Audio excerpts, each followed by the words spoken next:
The vertical city never slept.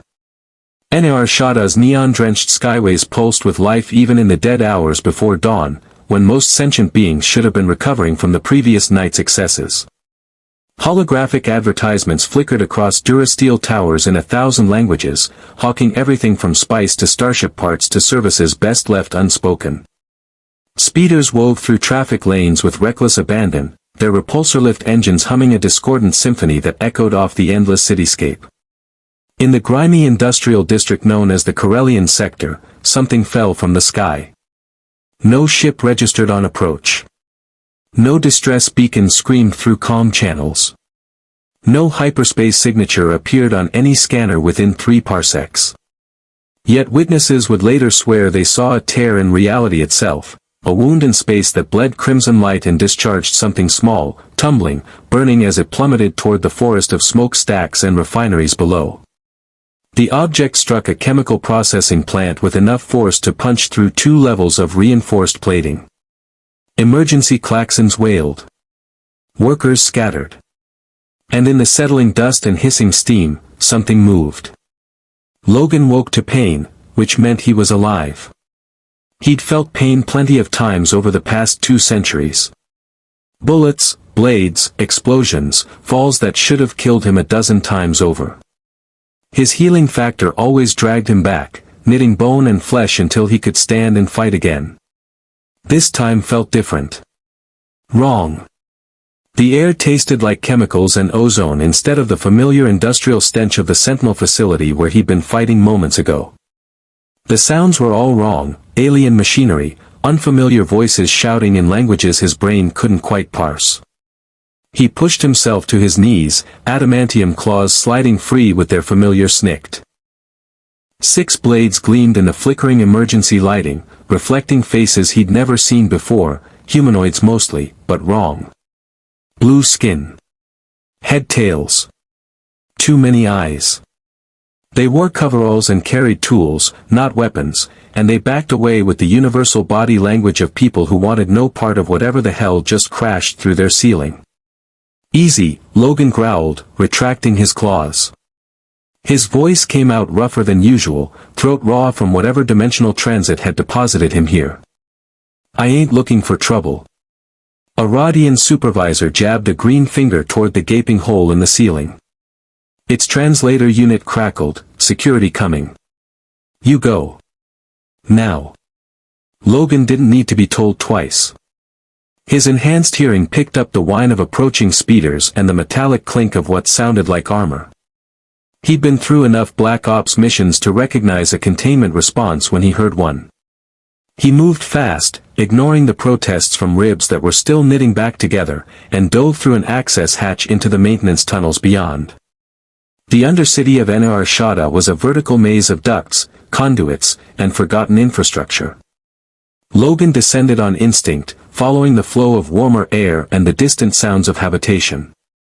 His healing factor worked overtime, purging unfamiliar toxins from his bloodstream. Whatever atmosphere he was breathing had compounds his body had never encountered. Within 20 minutes, the worst of the disorientation faded. Within an hour, he felt almost normal. Almost. He emerged into a bazaar that defied description. The marketplace sprawled across 3 levels of interconnected platforms, packed with species Logan didn't recognize selling goods he couldn't identify. Floating droids zipped overhead. A musician with 4 arms played an instrument that sounded like wind chimes made of broken glass. The smell hit him like a physical force, spices, exhaust fumes, unwashed bodies, cooking meat that might not have come from anything he'd want to identify. Logan pulled his jacket tighter and tried to blend in. Not easy when you stood out as the only human in sight wearing clothes that marked you as an outsider. He needed information. Needed to figure out where the hell he was and how to get back home. A cantina squatted on the corner where 3 platforms intersected, its entrance marked by a flickering holographic sign showing a dancing Twi'lek. The universal constant, every city had bars, and bars had information. Logan pushed through the door into a haze of smoke and dim lighting. The bartender was a basilisk with 4 arms that moved in constant motion, serving drinks to a clientele that looked like the casting call for every criminal stereotype imaginable. Bounty hunters in battered armor. Smugglers comparing cargo manifests. Spice dealers conducting transactions with careful hand signals. And in the corner, a hooded figure whose presence made Logan's instincts scream danger in a way he hadn't felt since facing down Sabretooth. He bellied up to the bar. The basilisk barely glanced at him. Credits first. Don't got any. Logan kept his voice level, non-threatening. Looking for work. Everyone's looking for work. The bartender's 4 arms continued their choreographed dance of pouring, mixing, and serving. You got skills. I'm hard to kill. That earned him a grunt of amusement. Useful talent on the smuggler's moon. You want work, try the exchange. They're always hiring muscle. Or the huts if you're desperate. Logan filed the names away, exchange, huts, whatever those were. What's the local situation? Who runs this place? Now the bartender looked at him directly, all 4 eyes narrowing. You hit your head on the way down, human. The Empire runs everything. Imperials don't patrol down here much, but they own the moon same as they own every other rock in the outer rim. Empire. The word meant something, Logan could tell from the way the bartender said it, the weight of authority and fear. He needed more information, but pushing too hard would mark him as suspicious. Before he could formulate his next question, the cantina door burst open. 6 figures entered wearing white armor that gleamed even in the dim lighting. They moved with military precision, weapons raised, blasters, Logan's hindbrain supplied, though how he knew that word he couldn't say. Their helmets turned in synchronized sweeps of the room. Imperial inspection, the lead trooper announced through a vocabulator. All beings remain seated. We're looking for an unidentified humanoid male, approximately 2 meters tall, last seen in this sector. Logan's claws itched to come out. Every instinct screamed run or fight. But he held still, just another patron at the bar, and watched the stormtroopers fan out through the cantina. They checked faces, scanned IDs, and worked their way systematically toward where he sat. The bartender's voice dropped to a whisper only Logan's enhanced hearing could catch, back door. Through the kitchen. Go now. Logan slid off his stool with deliberate casualness, moving toward the rear of the establishment. He made it 3 steps before one of the troopers shouted, "You! Stop! So much for subtle." Logan ran. Behind him, blaster fire erupted, bolts of red energy that scorched the walls where his head had been a second before. He crashed through the kitchen, scattering pots and terrified cooks, and burst out into an alley that reeked of rotting garbage.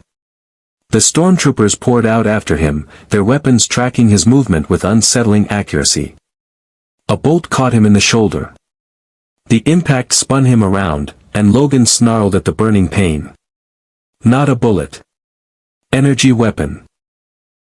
His healing factor kicked in immediately, but the wound still hurt like hell. Another bolt grazed his ribs. A third would have taken his head off if he hadn't ducked. His claws came out on instinct, 6 blades of adamantium gleaming in the neon light. The stormtroopers hesitated, just for a second, just long enough for their training to clash with the impossibility of what they were seeing. Logan didn't give them time to recover. He lunged forward with 2 centuries of combat experience guiding every movement, and the alley exploded into close-quarters chaos. If you want to see more characters enter the Star Wars galaxy, hit that subscribe button and drop the name of a character you'd want to see in the comments below. May the Force be with you. Adamantium met plastoid armor with a screech of tortured metal. Logan's claws punched through the stormtrooper's chest plate like it was made of cardboard, and the soldier dropped without a sound. The others opened fire at point-blank range, but Logan was already moving, ducking, weaving, letting his animal instincts take over. Blaster bolts seared his flesh. His healing factor sealed the wounds almost as fast as they appeared. One trooper tried to use his blaster rifle as a club. Logan caught it with one hand and drove his other set of claws up through the soldier's helmet. Another attempted to call for backup. Logan's claws shredded the comlink and the hand holding it. The last two broke and ran, shouting into their helmet comms about an unidentified hostile with unknown weapons. Logan stood in the alley surrounded by bodies, breathing hard, his jacket scorched and bloody. The wounds were already closing, pink flesh knitting over blackened burns. He looked down at his claws, then at the soldiers he'd just killed, and felt the familiar weight settle over him. Different galaxy. Same violence. He needed answers. Needed to understand what kind of universe he'd landed in where soldiers wore armor that couldn't stop his claws and fired weapons that burned instead of punched holes. Needed to find a way home. But first, he needed to disappear before more of those white-armored soldiers arrived. Logan retracted his claws and moved deeper into the Undercity, leaving the bodies behind and the sound of approaching sirens echoing off the Durasteel canyons above. The smuggler's moon had a new predator. And the galaxy would learn that some things couldn't be killed, not by blasters, not by the Empire, not by anything this strange new universe could throw at him. The Undercity swallowed Logan whole. He descended through levels that grew progressively darker and more decrepit, where the neon glow of the upper platforms gave way to flickering industrial lighting and exposed power conduits that hummed with dangerous current. The air thickened with the stench of decay and chemical runoff. His boots splashed through puddles of something that might have been water but probably wasn't. He needed supplies. Needed information. Most of all, he needed time to think. The dimensional tear that had brought him here, it wasn't natural. Logan had been in the middle of a fight with the latest generation of Sentinels when reality itself had cracked open like an egg. He remembered the sensation of being pulled apart at the molecular level, of existing in two places at once, of screaming into a void that screamed back. Then impact. Then this. His healing factor had already adapted to whatever atmospheric differences existed here. The blaster wounds from the stormtroopers were completely healed, not even scars remaining. But that wasn't the problem. The problem was that he had no frame of reference for this place. Different technology. Different species. Different rules. And those soldiers had been looking specifically for him. Which meant someone knew he'd arrived. Logan found what passed for a flophouse 3 levels down, a converted cargo bay where beings of various species rented sleeping pods by the hour. The proprietor was a Doug who walked on his hands and regarded Logan with upside-down suspicion. Credits were apparently the universal language, and Logan didn't have any. What he did have was a chronometer he'd stripped off one of the dead stormtroopers. The Doug accepted it as payment without comment. The sleeping pod was barely large enough for Logan to stretch out in, but it had a functioning data terminal. He spent the next 2 hours teaching himself the basics of this galaxy through public information networks. The learning curve was brutal. Galactic Empire. Rebel Alliance. The Force. Jedi. Sith. Hyperspace. Lightsabers. Concepts that sounded like bad science fiction but were apparently common knowledge here. And he was on Nar Shaddaa, a moon controlled by the Hutt cartel but nominally under Imperial authority. A haven for smugglers, bounty hunters, and anyone else trying to stay off official records. Which meant it was also crawling with people who made their living finding others who didn't want to be found. Logan was learning the local criminal organizations when his enhanced hearing picked up movement outside his pod. Footsteps. Heavy. Deliberate. The distinct clink of Beskar armor plates. He'd learned that term from the terminal, along with the fact that Beskar was one of the few materials in the galaxy that could withstand a lightsaber strike. The pod door hissed open before Logan could react. A figure stood silhouetted in the corridor light, humanoid but clad head to toe in battered armor painted in shades of gray and dark green. The helmet was T-visored, giving nothing away. A blaster pistol hung at the figure's hip, along with various tools and weapons Logan couldn't immediately identify. "You're the one who killed 6 stormtroopers in the Corellian sector." The voice was female, filtered through the helmet's vocabulator. Impressive. Stupid, but impressive. Logan's claws itched to come out. He remained still, reading her body language. Professional. Confident. Dangerous. You got a point, or you just here to critique my choices? The Empire put a bounty on you. 10,000 credits for information leading to capture. 20,000 for delivery, alive. She tilted her helmet slightly. I'm curious why they want you breathing. Join the club. Logan shifted his weight, ready to move if this went sideways. You here to collect? Considering it. The Mandalorian, because that's what she had to be, based on the armor and bearing, leaned against the doorframe. But I like to know what I'm getting into. Those stormtroopers you killed. Their armor was shredded. Not melted like blaster fire. Not cut clean like a lightsaber. Something else. Logan said nothing. In his experience, silence made people uncomfortable enough to keep talking. You're not in the Imperial database. No record of you entering Nar Shaddaa through legal channels.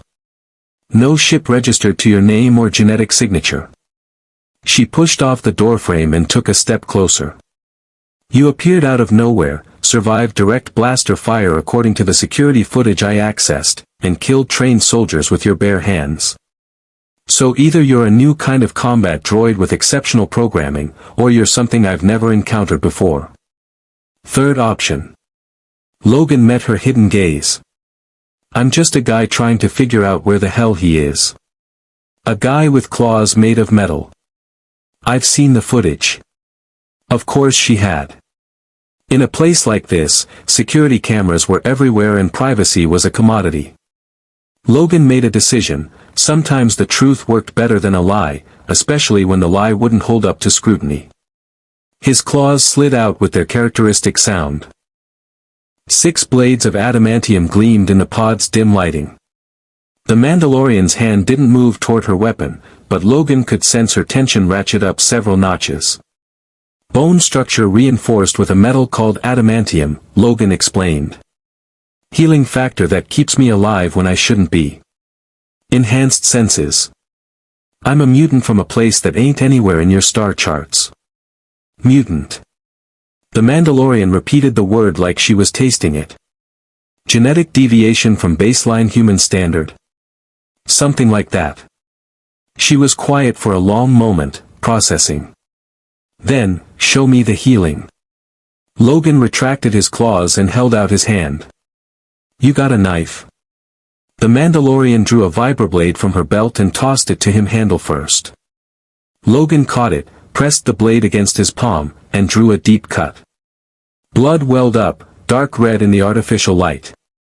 He held his hand up where she could see it clearly.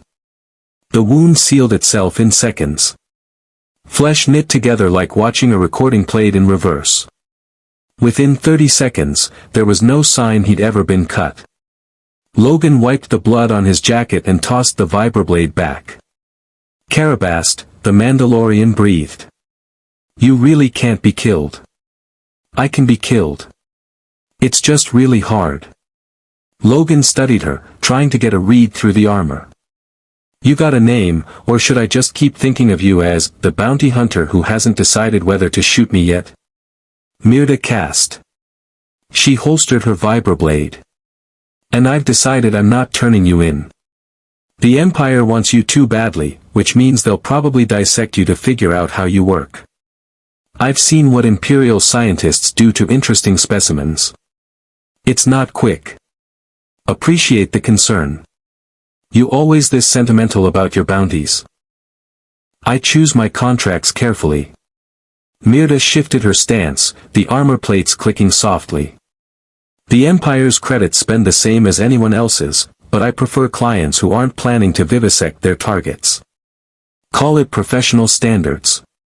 Logan found himself almost liking her. Direct. Pragmatic. No unnecessary moralizing. So what now? You tracked me down just to tell me you're not collecting. I tracked you down because you're interesting, and interesting usually means profitable in other ways. Myrda's helmet tilted. You need to disappear properly. The Undercity's crawling with Imperial informants, and every bounty hunter on Nar Shaddaa knows your description by now. You've got maybe 6 hours before someone less principled than me finds you. Got any suggestions? The Hutts are always hiring enforcers. You're clearly good in a fight, and your healing factor makes you valuable. Jabba Desaligic Tour runs the largest criminal operation in the Outer Rim. He's got enough pull to make the Empire look the other way if you're working under his protection.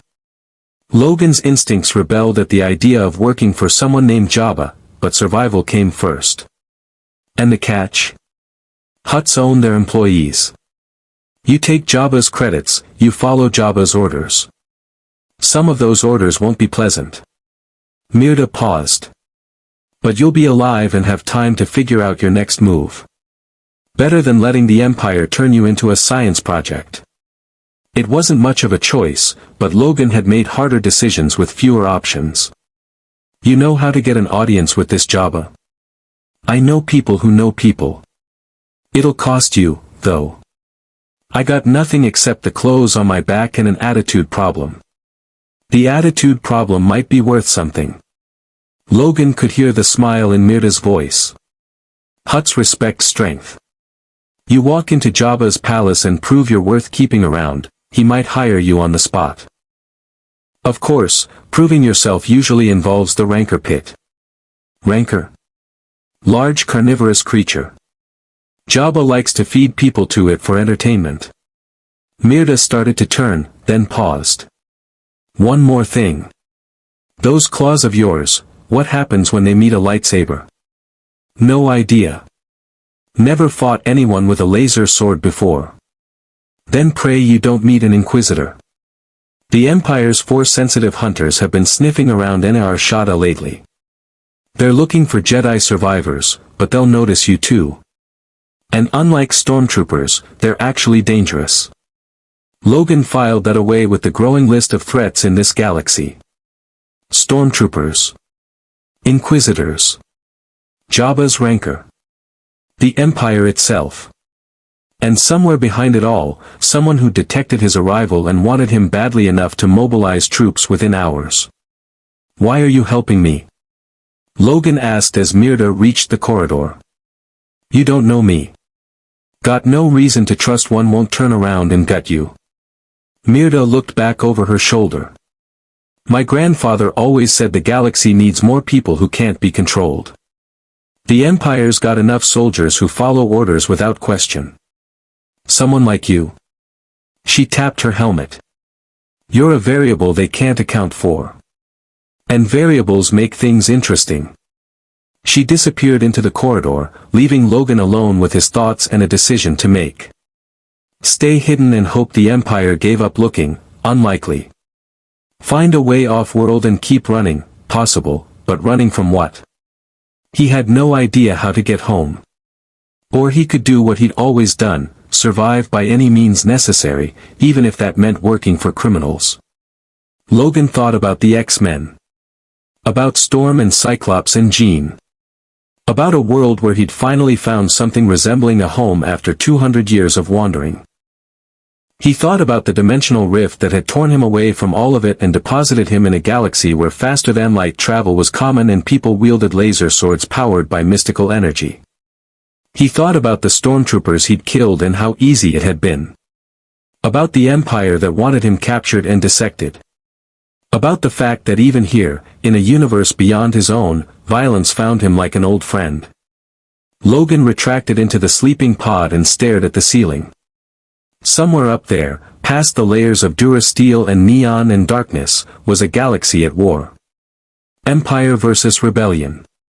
Order versus freedom. And him, caught in the middle, trying to survive long enough to find a way home. If there even was a way home. His claws slid out unconsciously, reflecting the pod's dim light. Adamantium. Unbreakable. Just like him. Logan had survived wars, experiments, betrayals, and 2 centuries of loss. He'd survive this too. One day at a time. One fight at a time. And maybe, just maybe, he'd find out what happened when Adamantium met a lightsaber. The cantina where Mirda had arranged the meeting sat in Nar Shaddaa's red sector, 4 levels above the Undercity but still far enough from the respectable districts that Imperial patrols rarely bothered. Logan arrived an hour before the scheduled time, moving through crowds of beings that parted instinctively when they caught the predatory edge in his posture. 2 days on the smuggler's moon had taught him the basics of survival: keep your head down, trust nobody, and always know where the exits were. He'd also learned that the galaxy was bigger and stranger than anything he'd imagined. Thousands of species spread across millions of worlds, all connected by hyperspace lanes and unified, if you could call it that, under the iron fist of the Galactic Empire. The more he learned, the less he understood. How did you fight an enemy that controlled entire star systems? How did you hide when surveillance was everywhere and information traveled at the speed of light? The cantina's interior was dimly lit and packed with the usual assortment of spacers, smugglers, and individuals who preferred their business conducted in shadows. Logan took a booth in the corner where he could watch both entrances and settled in to wait. A serving droid hovered over, its optical sensors whirring as it scanned him for credit authorization. Logan waved it away. Mirda arrived exactly on time, her Beskar armor drawing appreciative and wary glances from the other patrons. She wasn't alone. The being with her moved with the careful grace of someone used to zero-gravity environments, tall and thin, with blue skin and red eyes that seemed to glow in the dim lighting. Chiss, Logan remembered from his research. A species known for tactical brilliance and cold pragmatism. They slid into the booth across from him. Mirda's helmet turned toward Logan, then to her companion. "This is the one I told you about." The Chiss studied Logan with unsettling intensity. "Mirda speaks highly of your combat capabilities. I am Voskar Araniaso. You may call me Skaran. I represent certain interests within Jabba's organization." Logan. He kept his voice neutral, reading the Chiss's body language. Calculating. Assessing. Looking for weaknesses and finding none he could exploit easily. Heard the Hutt's hiring. Jabba is always interested in exceptional talent. Skaran's fingers steepled together. However, exceptional talent must be verified. The Empire has placed a substantial bounty on you, alive. This indicates you possess something they want. I need to understand what that something is before I recommend you to my employer. Logan had prepared for this. I heal fast. Real fast. I'm stronger than I look. Enhanced senses. And I got these. His claws slid out with their characteristic snicked, adamantium gleaming in the cantina's lighting. Skaran's red eyes widened fractionally, the Chiss equivalent of shocked surprise. Remarkable. Cybernetic enhancement. Natural mutation. Where I come from, some people are born different. And where exactly do you come from? Your biometrics don't match any known human variant in Imperial records. Logan met the Chiss's gaze steadily. Somewhere the Empire can't reach. I got pulled through some kind of dimensional tear. Now I'm here, and I need work while I figure out how to get home. Silence stretched between them. Skaran processed this information with visible calculation, weighing probabilities and possibilities. Finally, he spoke, I believe you're telling the truth. Partial truth, at least. The Empire's scientists have been researching transdimensional phenomena since they recovered certain artifacts from the unknown regions. If you truly originated from beyond this galaxy, that would explain their interest. They want to study me. Cut me open. See what makes me tick. Logan retracted his claws. I ain't interested in being anyone's lab rat. Understandable. Skaran glanced at Mirda, some unspoken communication passing between them. Jabba's protection could shield you from Imperial scrutiny. The Hutt cartel maintains careful neutrality with the Empire, we pay our taxes and bribes, they ignore our more profitable ventures. However, Jabba doesn't extend protection without value in return. What kind of value? Enforcement. Collection. Occasionally, elimination of problematic individuals. Scarron's tone remained clinical. Jabba's empire spans dozens of worlds. His operations require people who can deliver results regardless of opposition. Your healing factor and close combat capabilities make you ideal for situations requiring a personal touch. Logan had been a soldier, a spy, an X-Man.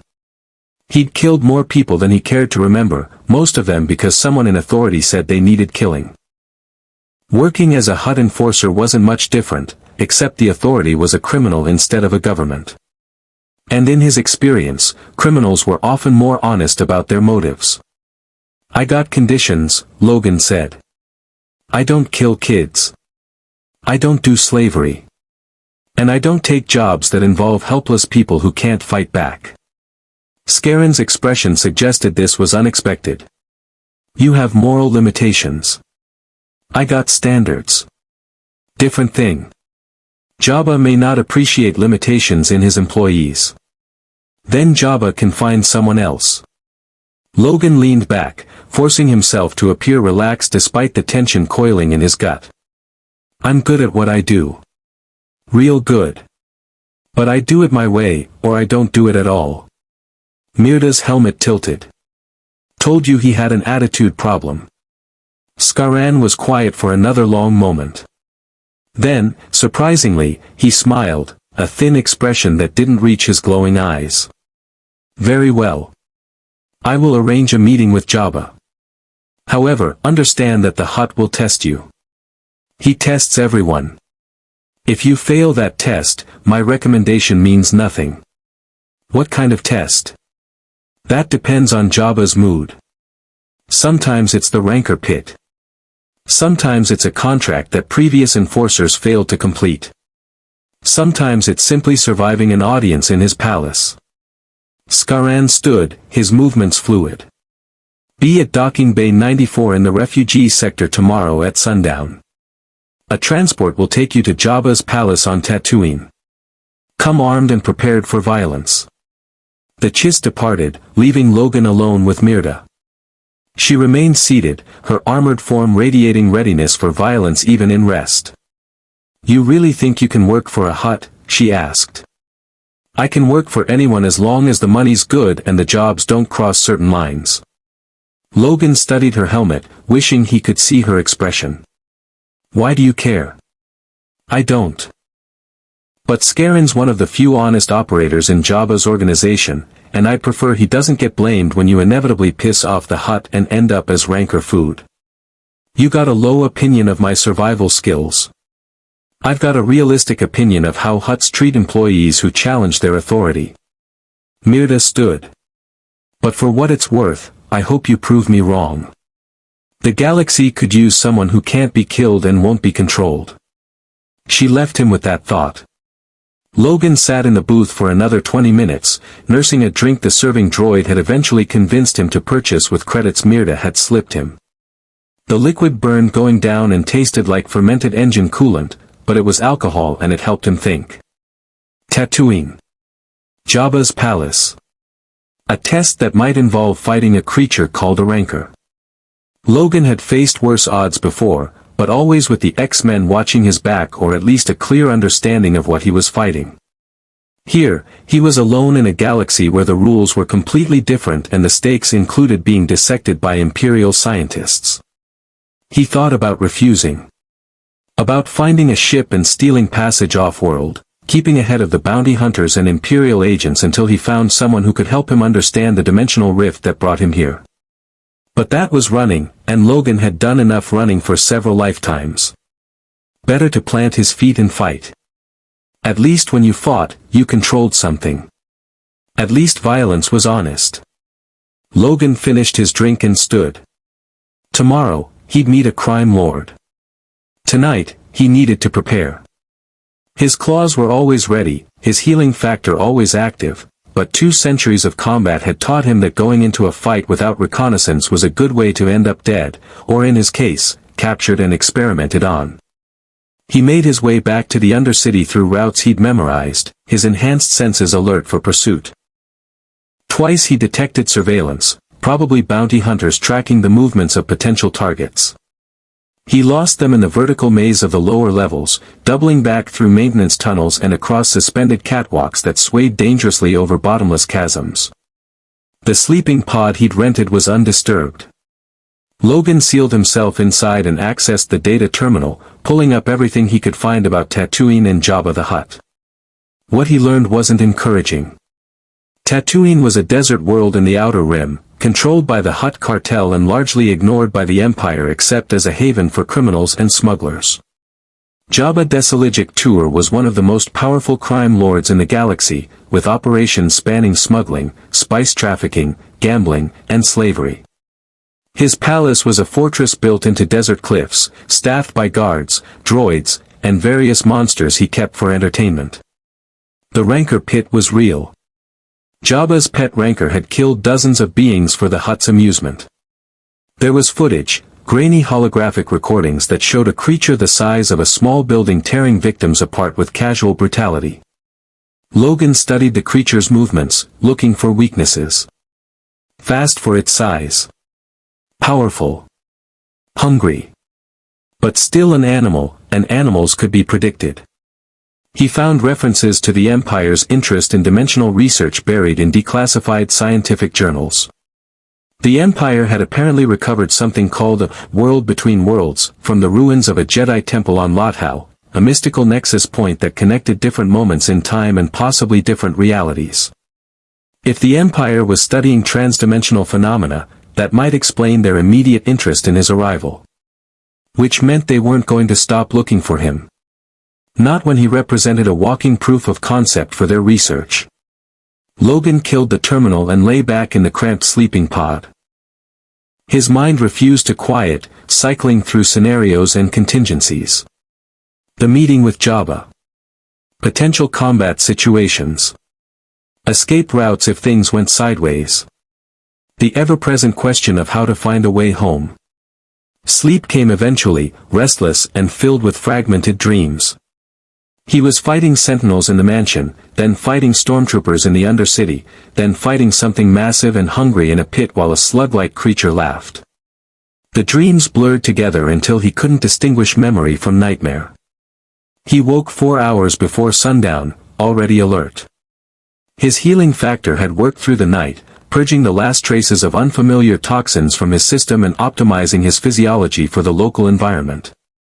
He felt better than he had since arriving. Stronger, faster, senses sharper than ever. Logan dressed in the practical clothes he'd acquired through methods he preferred not to examine too closely. Dark pants, a jacket with hidden pockets, boots designed for running or fighting. He looked like any other spacer trying to avoid attention.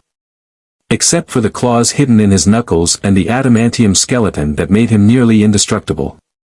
Docking Bay 94 was in the refugee sector, where displaced beings from across the galaxy congregated in desperate hope of finding transport off-world. Logan arrived early and watched from a distance, studying the bay's layout and exits. Right on schedule, a small transport ship descended, nothing fancy, just a functional freighter with scorch marks from atmospheric entry. Skaran stood at the entrance ramp, his blue skin striking against the orange sky of Nar Shaddaa's perpetual sunset. He gestured for Logan to approach. Punctual. That's good. Jabba appreciates professionalism. Logan boarded the ship without comment. The interior was utilitarian, cargo holds converted to passenger space, minimal life support, and a distinct smell of previous occupants who hadn't been particular about hygiene. 2 guards in mismatched armor stood near the cockpit, their weapons carefully visible but not quite threatening. The ship lifted off smoothly, breaking through Nar Shaddaa's atmosphere and engaging its hyperdrive with a familiar-unfamiliar lurch. Through the viewport, stars stretched into lines of light as the freighter entered hyperspace. Logan watched the phenomenon with fascination. Faster than light travel. Casual, everyday faster than light travel. His universe's greatest scientists would have killed for this technology. We'll arrive at Tatooine in 6 hours, Skaran said, settling into a seat across from Logan. I suggest you rest. Jabba prefers to conduct his tests immediately upon arrival. No time to acclimate or prepare. I'm ready now. Confidence. Also good. The Chiss studied him with those unsettling red eyes. But understand something, Logan. Jabba has survived 500 years in the most dangerous business in the galaxy. He's not powerful because he's cruel, though he is. He's powerful because he's intelligent.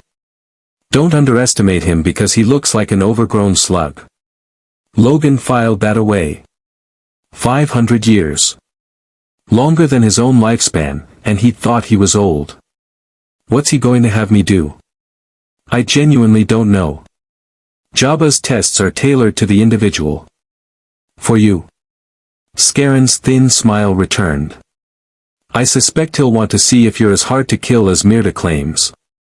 The next 6 hours passed in tense silence. Logan dozed intermittently, his enhanced senses alert even in sleep for any sign of threat. The guards ignored him, and Scarron spent most of the journey reviewing data on a portable terminal. Through the viewport, hyperspace flowed past in streams of distorted light. When they emerged from hyperspace, Tatooine filled the viewport, a sphere of yellow desert under the light of twin suns. Logan felt his stomach tighten. Whatever came next would determine his immediate future. Work for Jabba and buy himself time and protection. Fail, and he'd be back to running from bounty hunters and Imperial agents with nowhere to hide. The ship descended through the atmosphere, buffeted by desert thermals. Through the viewport, Logan caught his first glimpse of Jabba's palace, a massive structure built into a cliff face, all rough stone and defensive fortifications. It looked more like a fortress than a criminal's headquarters. Which, Logan supposed, it was. They landed in a dusty courtyard. The ramp lowered, and heat blasted in like a physical force. Twin suns blazed overhead, baking the desert into an alien landscape of sand and rock. Logan descended the ramp, his enhanced senses struggling to process the overwhelming smells and sounds of an active criminal operation. Scarron gestured toward a heavy door set into the palace wall. This way. And Logan? Whatever happens in there, don't let Jabba see fear. He respects strength. Show him weakness, and you'll be Rancor food before sunset. Logan's claws itched beneath his skin. He followed the Chiss through the door and into the palace, stepping deeper into a world of criminals, monsters, and a 500-year-old crime lord who would decide if he lived or died. The test was about to begin. Jabba's palace was a monument to excess and cruelty. Logan followed Scarron through corridors lit by flickering torches that cast dancing shadows on walls decorated with the mounted heads of creatures he didn't recognize. The air was thick with incense that couldn't quite mask the underlying stench of unwashed bodies, spice smoke, and something organic rotting somewhere in the depths. His enhanced hearing picked up distant screams, laughter, and the rhythmic pulse of music that sounded like it was played on instruments made from bone. Guards lined the hallways, Gamorreans mostly, pig-like humanoids carrying vibroaxes and eyeing Logan with dim hostility.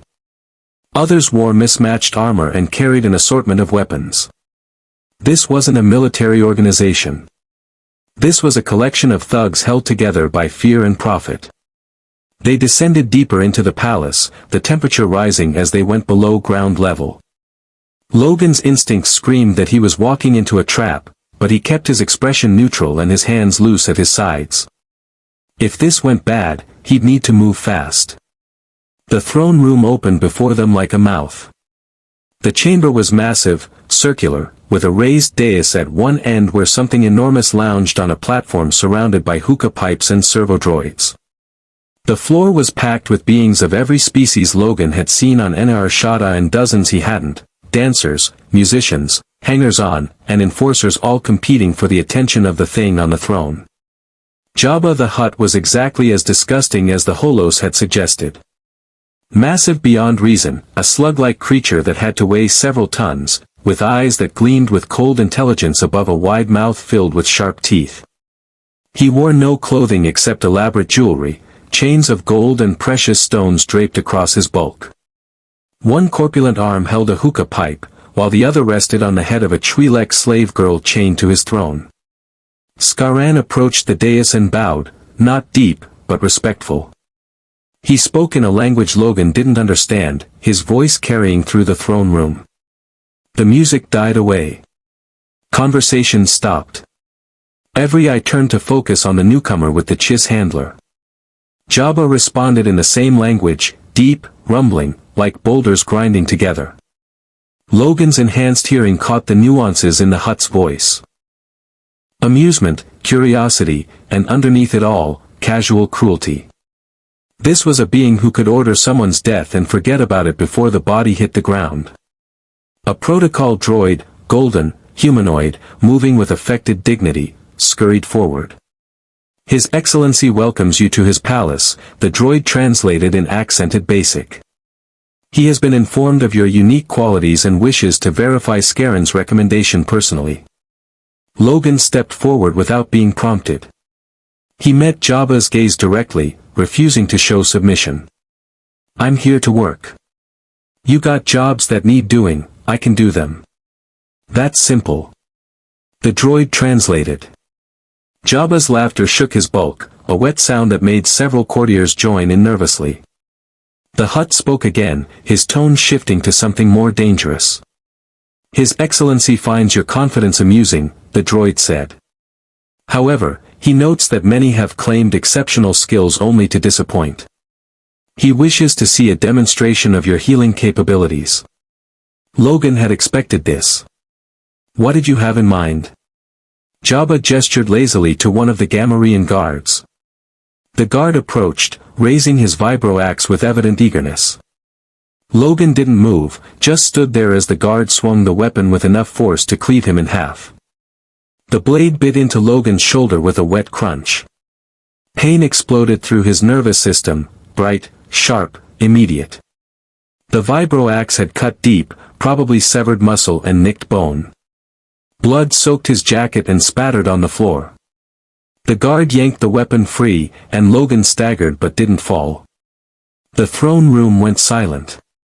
Every being watched as Logan straightened, his hand moving to the wound. Already the healing factor was working, flesh knitting, blood vessels reconnecting, damaged tissue regenerating at visible speed. Within 30 seconds, the wound had closed to an angry red line. Within a minute, even that was fading. Logan shrugged out of his ruined jacket, showing unmarked skin beneath the blood. That good enough? Jabba's eyes widened fractionally. He leaned forward, his bulk shifting with surprising grace, and spoke rapidly to Skaran. The Chiss responded, and a conversation ensued in their shared language. Logan caught the word adamantium and what sounded like dimensional in whatever linguistic framework they were using. His Excellency is impressed, the droid finally translated. However, healing is defensive. He wishes to see your offensive capabilities. You will fight in the pit. There it was. Logan had been expecting this since Mirda first mentioned the Rancor. Against what? Jabba's laugh rumbled through the chamber. He gestured grandly, and a section of the floor near the dais began to lower, a trap door revealing a pit below. The smell that wafted up was overwhelming, rot, excrement, and the musk of a large predator. Something roared down there, deep and hungry. His Excellency's pet is always hungry, the droid said with what might have been nervousness. If you survive, you will have proven your worth. If not, you will have provided entertainment. His Excellency considers this a fair arrangement. Logan looked down into the darkness of the pit. His enhanced hearing picked up the sound of something massive moving, claws scraping stone. I don't get a weapon. You have claws, do you not? The droid's photoreceptors flickered. His Excellency believes in equal contests. Right. Equal. Logan stepped to the edge of the trapdoor. The crowd pressed closer, sensing blood and spectacle. He could feel their anticipation like a physical thing, dozens of beings hoping to see him torn apart for their amusement. He'd been fighting for 200 years. He'd faced enemies that would give these pampered criminals nightmares. He'd survived wars and experiments and betrayals that should have broken him. And he was done being tested. Logan's claws slid out. "Let's get this over with." Hands grabbed him from behind, Gamorrean guards following their master's orders. They shoved him toward the pit, and Logan let them, conserving his strength. He fell through darkness, landed hard on packed dirt, and rolled to absorb the impact. Above him, the trap door sealed shut with a grinding of ancient machinery. Emergency lighting flickered on, casting the pit in a sickly green glow. The Rancor emerged from a side tunnel like something from a nightmare. It stood at least 5 meters tall, all muscle and scales and savage hunger. Its arms were disproportionately long, ending in claws that could disembowel a banda. The head was vaguely simian but stretched wrong, with a mouth full of fangs designed for rending flesh. Small, intelligent eyes focused on Logan with predatory intensity. The creature roared, and Logan felt the sound in his bones. It charged with shocking speed for something so massive, claws reaching to grab and tear. Logan dove left, his enhanced reflexes giving him just enough time to avoid being crushed. The Rancor's claws scraped the wall where he'd been standing, leaving deep gouges in solid stone. It turned with surprising agility, already tracking his movement. No time to think. Logan launched himself at the creature's leg, claws extended. Adamantium punched through scales and into muscle. The Rancor bellowed in pain and swatted at him like a bug. The impact sent Logan flying across the pit. He hit the wall hard enough to crack stone and dropped to the floor, his healing factor already working on 3 broken ribs and a shattered shoulder. The creature was on him before he could fully recover. Massive hands grabbed Logan around the torso and lifted him off the ground. Pressure increased as the Rancor squeezed, trying to crush him. Logan felt his ribs break, felt his organs compress, felt his healing factor struggling to keep up with the damage. He drove his claws into the Rancor's hand, using all his strength. Adamantium sheared through flesh and bone, and the creature roared again, dropping him. Logan hit the ground gasping, his chest a mass of agony as bones realigned and lungs reinflated. The Rancor was learning. It circled him now, more cautious, blood dripping from its wounded hand and leg. Logan circled too, keeping his claws visible, letting his healing factor work. The creature was strong and fast, but it was still an animal. Animals had patterns. Animals made mistakes. The Rancor feinted left, then lunged right. Logan was already moving, anticipating the attack. He went low, sliding between the creature's legs and raking his claws across its inner thigh. Hot blood sprayed across his face as he severed the femoral artery. The Rancor stumbled, confused by the sudden weakness in its leg. Logan pressed his advantage, leaping onto the creature's back and driving his claws into its spine. He climbed using his adamantium as anchors, each strike penetrating deeper, targeting nerve clusters and vital organs that he'd learned through 2 centuries of killing. The Rancor thrashed, trying to dislodge him. It slammed itself against the pit walls, and Logan felt his healing factor working overtime as bones broke and reformed. But he held on, driving his claws deeper, targeting the base of the skull where brain met spine. One final thrust. Adamantium punched through bone and into the Rancor's brain. The creature convulsed once, twice, and then collapsed like a falling building. Logan rode it down, rolled free at the last second to avoid being crushed under several tons of dead monster. He stood in the green light, covered in blood, his own and the Rancor's, and looked up at the trapdoor. His ribs were mostly healed. His shoulder worked again. The dozens of smaller injuries from being thrown around the pit were already fading to pink scars. The trapdoor opened. Brilliant light flooded the pit. Logan could hear the throne room above, total silence, then a roar of approval that shook the palace foundations. Hands reached down, not to pull him out but to lower a rope ladder. Logan climbed, his claws retracted now, his body screaming with exhaustion despite the healing factor. He emerged into the throne room to find every being on their feet, shouting and cheering. The music had started again, wild and chaotic. Credits were changing hands as bets were settled.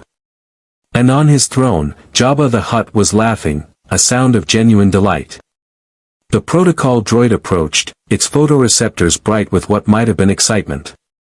His Excellency declares you magnificent. Never has a being killed his pet Rancor in single combat. He offers you employment at 10,000 credits per month, with bonuses for successful contracts. You will live in the palace, receive full protection from Imperial interference, and be known as one of Jabba's most valued enforcers. Logan wiped Rancor blood from his face. His jacket was destroyed, his pants were in tatters, and he probably looked like something dragged behind a speeder through broken glass. But he was alive, and he'd proven his point. I want access to information networks, Logan said. And I work alone unless the job requires otherwise. Those are my terms. The droid translated. Jabba responded immediately, his tone magnanimous. His Excellency agrees to your terms. He also grants you use of his personal archives and technical specialists.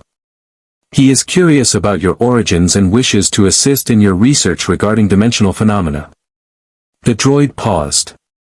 His Excellency is a patron of knowledge as well as pleasure. That was unexpected.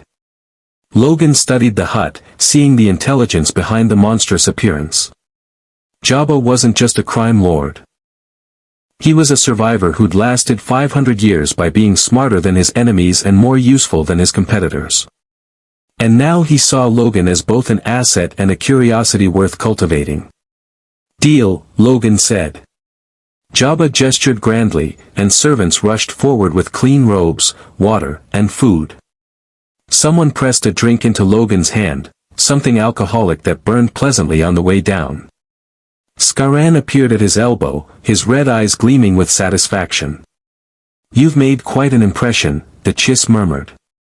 Jabba hasn't been this entertained in decades. Congratulations. You're now officially part of the most powerful criminal organization in the Outer Rim. Logan drank deeply and watched the celebration swirl around him. He'd survived the test. He had protection from the Empire and resources to search for a way home. But he also had a master now, benevolent for the moment, but still a master. And the leash, however long, was still a leash. He thought about the X-Men and wondered what they'd think of him working for a crime lord. Probably nothing good. But the X-Men weren't here. They were in another universe, unreachable, possibly mourning him as dead. And Logan was here, alone, trying to survive in a galaxy at war. He'd made his choice. Now he'd live with the consequences. Jabba raised a cup in salute, his bulk quivering with laughter. Logan raised his own cup in return, sealing the bargain. Above them, the twin suns of Tatooine blazed through skylights, and in the depths of the palace, servants were already dragging the Rancor's corpse away to be processed for meat and materials. Nothing went to waste in Jabba's palace. Not even the creatures who died in the pit. 3 weeks in Jabba's palace taught Logan more about the galaxy than months of research could have. The hut's operation was vast and complex, spanning smuggling routes, spice production, gambling dens, and protection rackets across dozens of worlds. Logan watched it all from his quarters, a surprisingly comfortable suite carved into the palace's lower levels, and learned the rhythms of organized crime on a galactic scale. His first assignment came on the 4th day. A smuggler named Dash Rendar had failed to deliver a shipment of Corellian whiskey and was hiding somewhere in Mos Eisley, the nearby spaceport town. Jabba wanted his cargo or his credits. Preferably both. Logan was to retrieve one or the other, using whatever methods he deemed appropriate. Mos Eisley was everything Jabba's palace wasn't: chaotic, dirty, sprawling across the desert like a wound in the sand. Logan arrived in a speeder piloted by one of Jabba's Nikto guards, who dropped him at the spaceport's edge and disappeared without a word. The twin suns blazed overhead, baking the streets until the air shimmered with heat distortion. His enhanced senses struggled with the sensory overload. Thousands of beings moving through the streets, each with their own scent signature. Speeders and swoops creating a constant background roar. The smell of cooking food, burning fuel, and unwashed bodies pressed together in the cantinas and marketplaces. He filtered it all, focusing on what mattered, tracking one human smuggler in a city of 50,000 beings. Logan started where smugglers always started, the cantinas. Mos Eisley had dozens of them, but only a few catered to the independent operators who ran cargo outside Imperial scrutiny. The first 3 yielded nothing but suspicious stares and closed mouths. The fourth, a dive called the Binary Sunset, gave him a lead. The bartender was a Devaronian with red skin and horns that curved back from his forehead. He recognized Jabba's symbol on the credit chip Logan slid across the bar. Rendar was here 2 days ago. Drinking heavy. Talking about a job that went sideways and someone being after him. He say where he was staying. Docking Bay 57. Has a ship there, the Outrider. Modified YT 2400 freighter. Fast ship, good pilot. The Devaronian's expression suggested he liked Rendar. You going to kill him? That depends on him. Logan finished his drink, something local that tasted like fermented cactus, and dropped more credits on the bar. Jabba wants his cargo or his money. Rendar gives me one of those, he walks away. The docking bay was on Mos Eisley's eastern edge, where the better-maintained facilities catered to pilots with enough credits to avoid the really dangerous parts of town. Logan approached carefully, his senses alert for security systems and lookouts. The Outrider sat in the center of the bay, exactly as described, a sleek freighter with modifications that spoke of someone who knew their way around ship systems. Logan was 20 meters from the ship when blaster fire erupted from the Outrider's boarding ramp. Red bolts seared the air around him, and he dove behind a cargo container, claws already sliding out. His enhanced hearing picked up Rendar's voice from inside the ship, I know Jabba sent you. Tell that slug I'll have his credits in 2 weeks. Jabba don't work on credit, Logan called back. You got 2 choices, give me the cargo or give me the money. Either way, this ends now. Third choice, I shoot you and get off this rock before more of Jabba's thugs show up. More blaster fire. Logan studied the Outrider's position, calculating angles and approach vectors. Rendar was a decent shot, but he was panicking, shots were too spread out, too reactive. Logan could work with that. He moved fast, using the docking bay's equipment as cover. Cargo containers, fuel tanks, maintenance droids, he wove between them with 200 years of combat experience guiding every movement. A blaster bolt caught him in the leg, burning through muscle.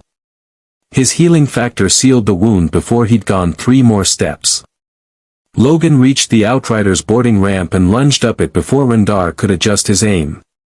The smuggler was young, mid-20s, human, with the cocky confidence of someone who'd never faced a real threat. His eyes went wide as Logan's claws flashed in the ship's interior lighting. What the hell are you? Rendar stumbled backward, his blaster tracking but not firing. Someone you don't want to shoot at. Logan retracted his claws and held up both hands. I ain't here to kill you, kid. Just here for Jabba's property. The cargo's gone. Imperials seized it when they boarded me at the tattoo system checkpoint. Rendar's voice cracked slightly. I barely got away. Lost the whole shipment. Logan's enhanced hearing detected the truth in the statement, elevated heart rate consistent with fear and stress, not deception. The kid was telling the truth. Jabba's gonna want proof. And he's gonna want his credits. I don't have 20,000 credits. That cargo was supposed to be my big score, pay off debts, upgrade the ship, maybe get out of this business. Rendar lowered his blaster slightly. Look, I'll work it off. Tell Jabba I'll run cargo for him for free until the debt's clear. Logan considered. He could kill Rendar and bring the body back, proof of enforcement, a message to other smugglers who thought about defaulting. But the kid hadn't been lying, and killing someone for bad luck didn't sit right. You got anything valuable? Ship modifications? Credits stashed somewhere? Rendar hesitated, then nodded. I've got a data stick. Information I picked up during the run. Imperial supply routes, patrol schedules, garrison strengths across 3 sectors. Worth more than the whiskey if Jabba knows how to use it. Now that was interesting. Show me.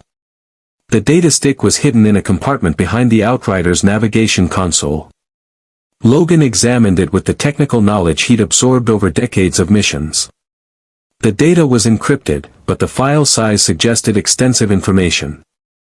If it really contained Imperial logistics data, Jabba could sell it to the rebellion for a fortune or use it to plan his own operations. "I'll take this back to Jabba," Logan said. "But you're coming with me. He'll want to verify the data, and he'll want to see you personally. If I go to the palace, I'm dead. If you don't go to the palace, I drag you there anyway and you show up looking like you tried to run." Logan met Render's eyes. "Your choice, kid. Walk in under your own power with valuable intelligence, or get dragged in as a defaulter.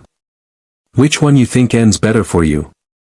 Rendar looked like he wanted to argue, but the logic was sound. He holstered his blaster and nodded reluctantly. "Fine. But for the record, I hate this plan. Join the club." They traveled back to Jabba's palace in Render's speeder, the young smuggler piloting with nervous energy while Logan watched the desert roll past. The kid talked, partly from stress, partly from a need to fill the silence. He'd been running cargo since he was 16, working his way up from crew member to ship owner. The Outrider was his pride and joy, bought with 5 years of hard-earned credits. He wasn't a criminal by choice, just someone trying to survive in a galaxy where honest work paid poorly and the Empire controlled everything. Logan listened without commenting. It was a familiar story, different galaxy, same desperation. People did what they had to do to survive, and sometimes that meant working for criminals or bending laws that existed to keep them powerless. Jabba received them in his throne room with his usual crowd of hangers-on. The Hutt listened to Logan's report through the protocol droid, his massive eyes studying Rendar with predatory interest. When the data stick was verified by Scarron's technical team, Jabba's mood shifted from annoyance to satisfaction. "His Excellency declares the debt satisfied," the droid translated. "The intelligence is worth considerably more than the lost cargo. However, Rendar is now obligated to Jabba's organization. You will run cargo exclusively for His Excellency until such time as he releases you from service." Rendar looked like he wanted to protest, but Logan caught his eye and shook his head slightly. The kid was smart enough to take the hint. "It would be my honor to serve His Excellency," Rendar said with only minimal sarcasm. Jabba laughed and waved them away.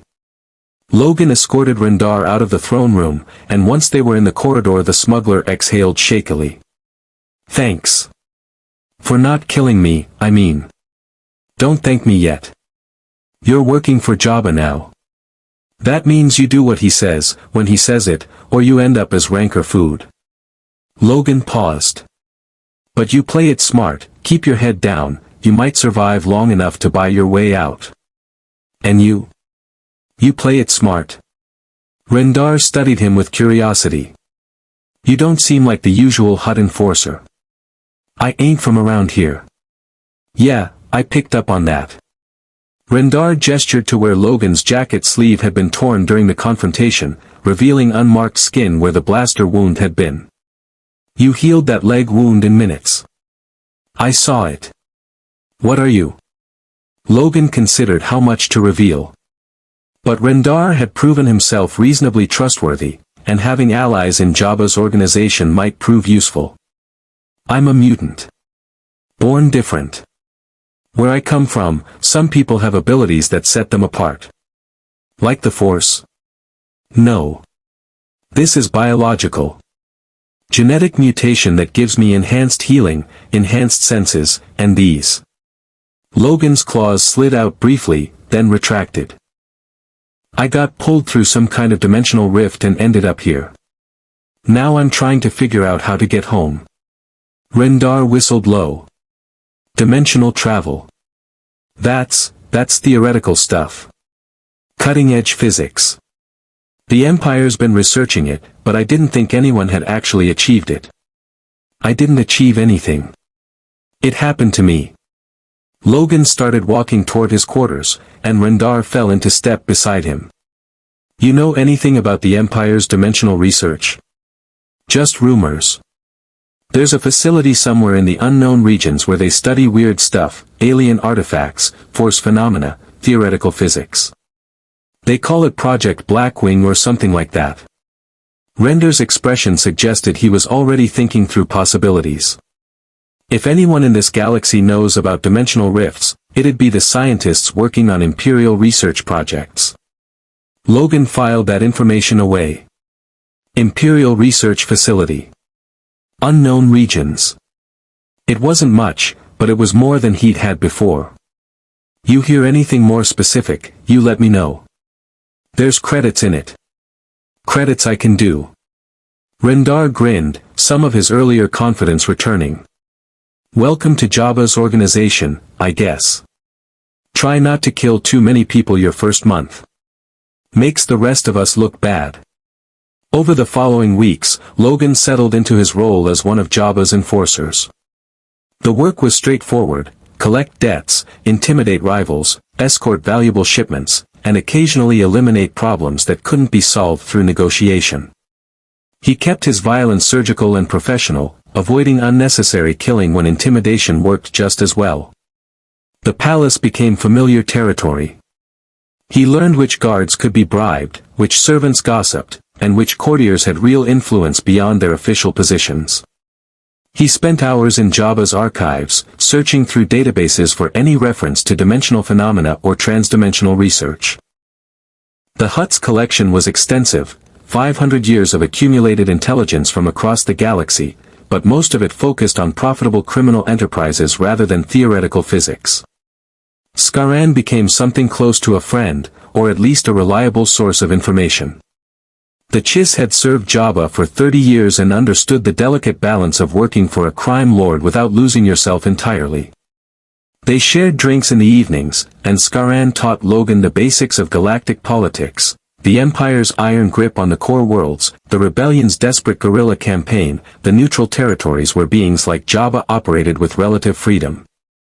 The Empire wants order, Skaran explained one evening, his red eyes reflecting the torchlight in Logan's quarters. Total control of every system, every resource, every individual. The Rebellion wants freedom, but they're outnumbered and outgunned. Neither side will win anytime soon, which means the war will continue for years. Possibly decades. And that's good for business, Logan said. War is always good for business. Both sides need supplies, weapons, intelligence. Jabba provides all three, for the right price. Skaran sipped his drink. You could say we're neutral profiteers. But really, we're survivors. The Empire tolerates us because we're useful. The Rebellion buys from us because they're desperate. When the war ends, we'll still be here. Logan thought about that. In his own universe, he'd fought in wars, the Civil War, both world wars, Vietnam, countless smaller conflicts. He'd learned that wars never truly ended, just paused between the fighting.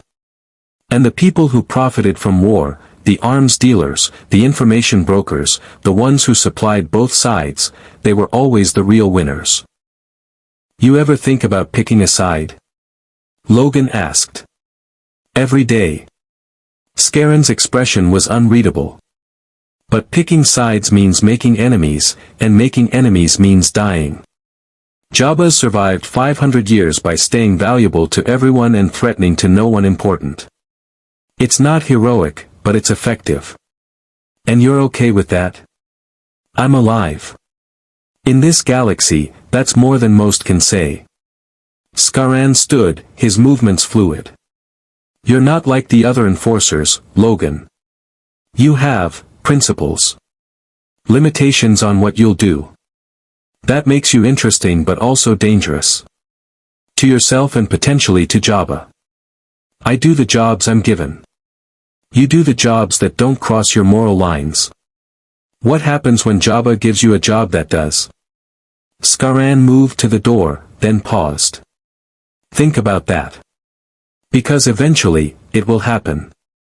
And you'll have to decide what matters more, your principles or your survival. The Chiss left, and Logan sat alone with his thoughts and his drink.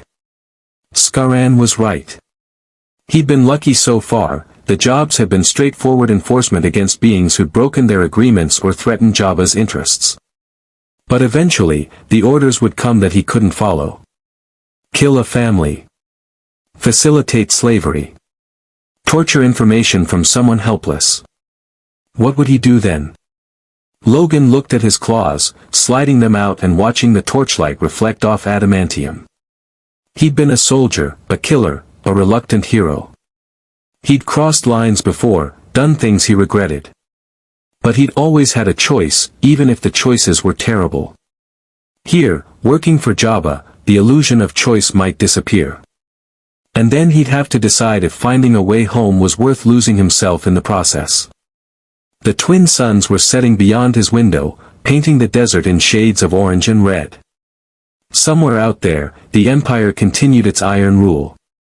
The rebellion continued its desperate resistance. And Logan remained trapped between them, working for a crime lord while searching for a dimensional rift that might not even exist anymore. He retracted his claws and finished his drink. Tomorrow would bring new problems. Tonight, he'd survived another day in a galaxy that wanted to kill him, study him, or control him. That was enough. For now. The transmission arrived during the morning meal. Logan was in the palace's kitchen, a vast chamber where dozens of beings prepared food for Jabba's court, eating something that tasted like spiced meat and trying not to think about what animal it came from. Scaran found him there, moving with unusual urgency. "We have a problem," the Chiss said without preamble. "Imperial intelligence has made inquiries about you. Specifically, they're asking Jabba to surrender you for scientific study." Logan set down his food. What did Jabba say? He refused, naturally. You're valuable to his operations, and surrendering you would make him appear weak. But the Empire doesn't take refusal well. Scaran's red eyes flickered with concern. They've sent an Inquisitor to negotiate. He arrives within the hour. Negotiate. Logan's claws itched beneath his skin. That's Empire speak for, threaten until you comply, right? Essentially. Scaran gestured for Logan to follow, leading him through the palace corridors toward Jabba's throne room. Inquisitors are Force-sensitive agents trained to hunt Jedi survivors. They're dangerous, lightsabers, telekinesis, enhanced reflexes. This one is called the Eighth Brother. He's known for creative interrogation techniques. Logan had read about the Inquisitors during his research.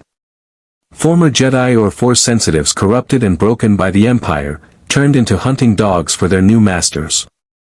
They served Darth Vader directly and operated with near-total authority. Crossing one was tantamount to declaring war on the Empire itself. Jabba's really willing to tell the Empire no over me? Logan asked as they walked. Jabba's willing to negotiate. There's a difference. Scaran's tone suggested this distinction mattered. He'll demonstrate that you're more valuable working for him than locked in an Imperial laboratory. The Inquisitor will assess whether the political cost of seizing you is worth the reward. If Jabba can make that cost high enough, the Empire might decide to leave things as they are. And if he can't, then you'll be fighting your way out of the palace within the hour, and Jabba will claim he was overpowered by Imperial authority. He survives, you run, everyone maintains plausible deniability. They entered the throne room to find it cleared of the usual crowds. Only Jabba's most trusted guards remained, Gamorreans with vibro-axes, a handful of skilled fighters with blasters, and 2 Weequay guards flanking the Hutt's throne. Jabba himself looked as relaxed as always, one arm around his hookah pipe while the other gestured lazily at servants preparing refreshments. The protocol droid approached Logan with obvious nervousness. His Excellency wishes you to remain calm and allow him to conduct negotiations. Physical violence would be counterproductive.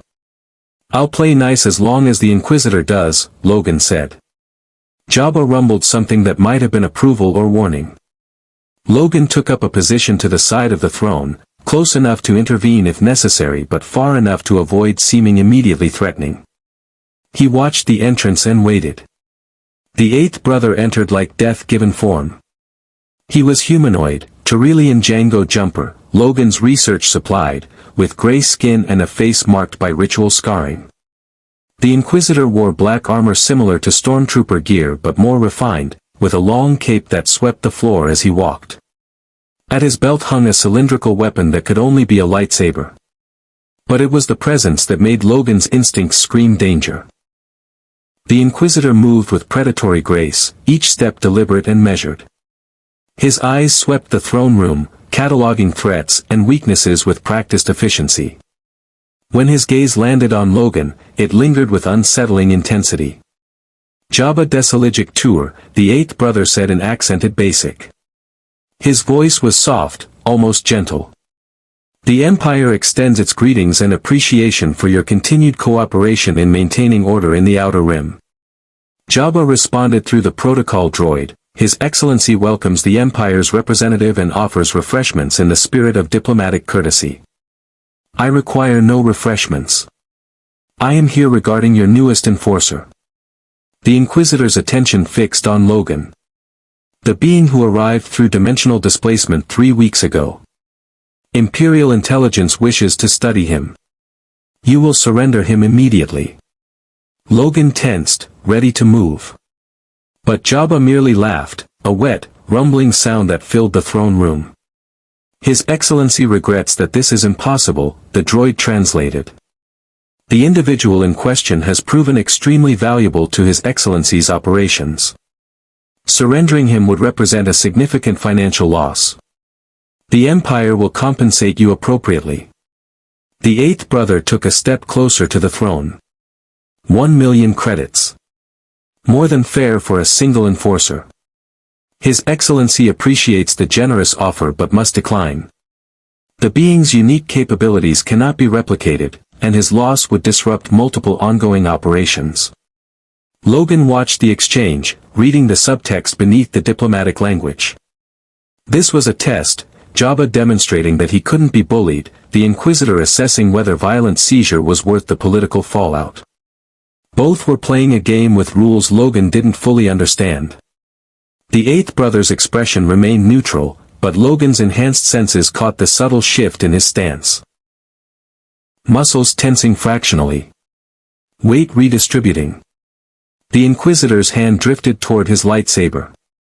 Perhaps, the eighth brother said softly, you misunderstand the nature of this negotiation. The Empire is not making a request. We are informing you of our decision. The mutant will be transferred to Imperial custody today. Jabba's guards raised their weapons. The Gamorreans hefted their vibro-axes. The Weequay drew blasters. Logan's claws slid out with their characteristic snicked, drawing the Inquisitor's full attention. Fascinating, the eighth brother murmured. Biological weapons integrated into skeletal structure. And the metal, not durasteel. Something denser. Stronger. His lightsaber hissed to life, the blade glowing red in the throne room's dim lighting. Lord Vader will be most interested in your physiology. Logan had never seen a lightsaber activated before. The blade hummed with contained energy, radiating heat he could feel from meters away. Every instinct screamed that this weapon was dangerous in ways conventional arms weren't. His adamantium could cut through almost anything, but plasma contained in an energy field? That was an unknown. You really want to start a fight in Jabba's palace? Logan kept his voice level, non-threatening despite the claws. Empire might not appreciate one of their Inquisitors starting a war with the Hutt cartel over a single enforcer. The Hutt cartel will do nothing. The eighth brother began circling, his movements fluid and predatory. Jabba survives through careful neutrality. He will not risk Imperial displeasure over you, no matter his claims of value. And you, the Inquisitor's lightsaber traced a lazy arc through the air. You interest me. Your power does not stem from the Force. Yet you heal from grievous injury and possess weapons integrated into your flesh. How do you survive? Practice. The eighth brother smiled, a cold expression that held no humor. Let us see how well you've practiced. He moved with impossible speed, closing the distance in a blur. The lightsaber swept toward Logan's neck in a strike designed to decapitate. Logan's enhanced reflexes saved him. He ducked under the blade and lashed out with his claws, aiming for the Inquisitor's midsection. Adamantium met lightsaber blade with a sound like reality tearing. Energy sparked and screamed. Logan felt the heat, felt his claws vibrate with the contact, but the adamantium held. The lightsaber couldn't cut through it. The eighth brother's eyes widened fractionally, the first genuine emotion Logan had seen from him. Impossible. Your weapons resist a lightsaber. Lots of things about me are impossible. Logan pressed forward, driving the Inquisitor back with a flurry of strikes. His claws were shorter than the lightsaber's reach, forcing him to get close, inside the weapon's effective range. 200 years of close-quarters combat experience guided his movements, each strike targeting gaps in the Inquisitor's armor. The eighth brother blocked and parried, his lightsaber moving in defensive patterns that suggested extensive training. But he was used to fighting opponents who feared his weapon. Logan's claws couldn't be cut, which changed the dynamic entirely. When the Inquisitor tried a overhead strike, Logan caught the blade between two sets of claws and twisted, forcing the weapon aside. Then the eighth brother demonstrated why Inquisitors were truly dangerous. Logan felt something grip him, not hands, but pressure from all directions, like being caught in an invisible fist. His body lifted off the ground, suspended in midair by sheer will. The Inquisitor's free hand was extended, fingers splayed, and Logan could see the concentration in his face as he channeled the force. Your physical weapons are impressive, the eighth brother said, his voice strained with effort. But the force transcends the physical. You cannot cut what you cannot reach. The pressure increased. Logan felt his ribs creak, felt his organs compress. But his healing factor was already working, reinforcing damaged tissue even as new damage occurred. He'd been crushed before, by the Hulk, by Juggernaut, by enemies whose strength dwarfed anything human. His body knew how to survive pressure. Logan snarled and lashed out with his claws, not at the Inquisitor but at the air itself. The movement was instinctive, animalistic, and the suddenness of it broke the eighth brother's concentration for just a second.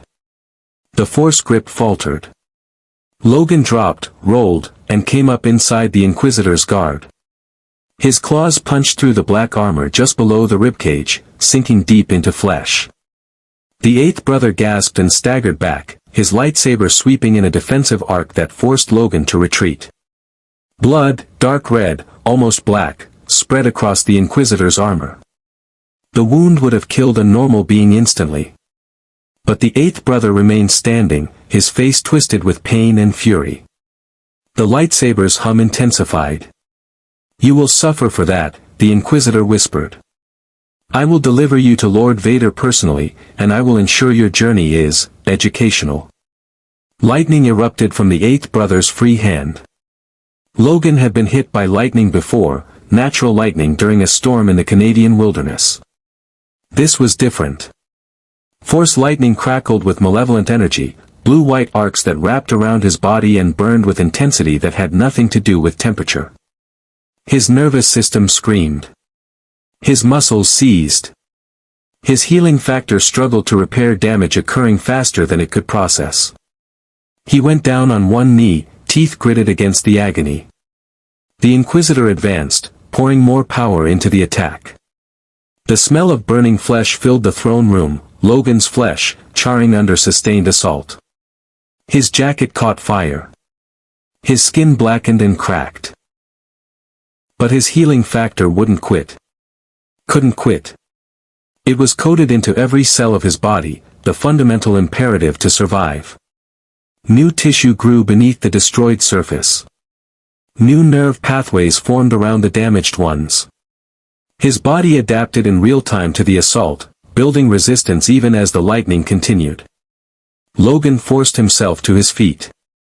Through vision blurred by pain and tears, he saw the eighth brother's shock. The Inquisitor had never encountered anything that could withstand sustained force lightning. Everything he'd been taught said this should be impossible. Logan lunged through the lightning, accepting the pain as the price of closing distance. His claws found the Inquisitor's throat before the eighth brother could react. Adamantium pierced flesh, severed arteries, and the force lightning sputtered out. The eighth brother collapsed, his lightsaber deactivating as it fell from nerveless fingers. He clutched at his throat, eyes wide with the realization that he was dying. His mouth moved, trying to form words, but only blood emerged. Logan stood over him, his body a mass of burns and exposed muscle that was healing with visible speed. "Should have taken the diplomatic option," he said quietly. The Inquisitor died staring up at him, disbelief frozen on his face. The throne room was absolutely silent. Every guard, every servant, even Jabba himself seemed frozen by what they'd just witnessed. Logan retracted his claws and looked down at himself. His clothes were destroyed, his skin was still regenerating from the lightning burns, and he was covered in blood, both his own and the Inquisitor's. Jabba broke the silence with a rumbling laugh that built and built until the entire throne room shook with it. The Hutt spoke rapidly in Huttese, his tone delighted. "His Excellency declares you magnificent once again," the protocol droid translated, its photoreceptors flickering with what might have been awe. "You have killed an Imperial Inquisitor in single combat. This is unprecedented. His Excellency believes this will send an appropriate message to the Empire regarding the value of respecting his neutrality." Logan looked at the corpse at his feet. The eighth brother's eyes stared sightlessly at the ceiling, and already servants were moving forward to remove the body. "The Empire's gonna want payback for this." "Let them come," Skaran said, appearing at Logan's elbow. The Chisa's red eyes gleamed with satisfaction. "You've proven that Jabba's protection is backed by genuine force. The Empire will think twice before sending another Inquisitor. And the rebellion," he smiled thinly. "The rebellion will hear about this and wonder what kind of being can kill one of Vader's hunters." Logan accepted a robe from a servant and wrapped it around himself, covering the worst of his injuries. His healing factor was working overtime, but he'd be fully recovered within the hour. "This gonna make things complicated?" "Extremely complicated." Skaran gestured toward the exit. "Which means you're now more valuable than ever. Come. We need to disappear you for a few days while the political situation stabilizes. Jabba has a safe house in the western Dune Sea where you can recover properly." As Logan left the throne room, he caught one last glimpse of the eighth brother's body being dragged away. Another corpse. Another enemy killed. Another choice made that couldn't be unmade. He'd told himself he was just trying to survive, just buying time to find a way home. But killing an Inquisitor meant he'd chosen a side, whether he'd intended to or not. The Empire would see him as a threat now. The rebellion might see him as an asset. And Jabba would use this incident to solidify his position, playing both sides while Logan became an unwitting piece in galactic politics. The twin suns blazed overhead as they emerged from the palace. Logan squinted against the light and let Skaran guide him toward a waiting speeder. Somewhere in the galaxy, Darth Vader would hear about the eighth brother's death. And Logan had no doubt that eventually, the Sith Lord would come looking for the being who'd killed one of his Inquisitors with bare claws and an unkillable body. That confrontation was inevitable now.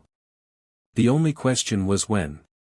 The safe house was exactly what Logan expected, a reinforced bunker buried in the western Dune Sea, surrounded by nothing but sand and the skeletal remains of a long-dead civilization. Skaran left him there with supplies, communication equipment, and instructions to stay hidden until Jabba determined it was safe to return to the palace. Logan spent 3 days alone with his thoughts and the desert wind howling outside. His body had fully healed from the force lightning within hours, not even scars remaining as testament to how close he'd come to dying. But the memory of that pain lingered, and with it came a realization he'd been avoiding: he was in over his head. The eighth brother had been powerful, trained in combat, wielding abilities that defied physics, backed by an empire that controlled most of the known galaxy. And Logan had killed him through a combination of his healing factor, adamantium claws, and 2 centuries of experience in close-quarters violence. But the Inquisitor had mentioned Vader.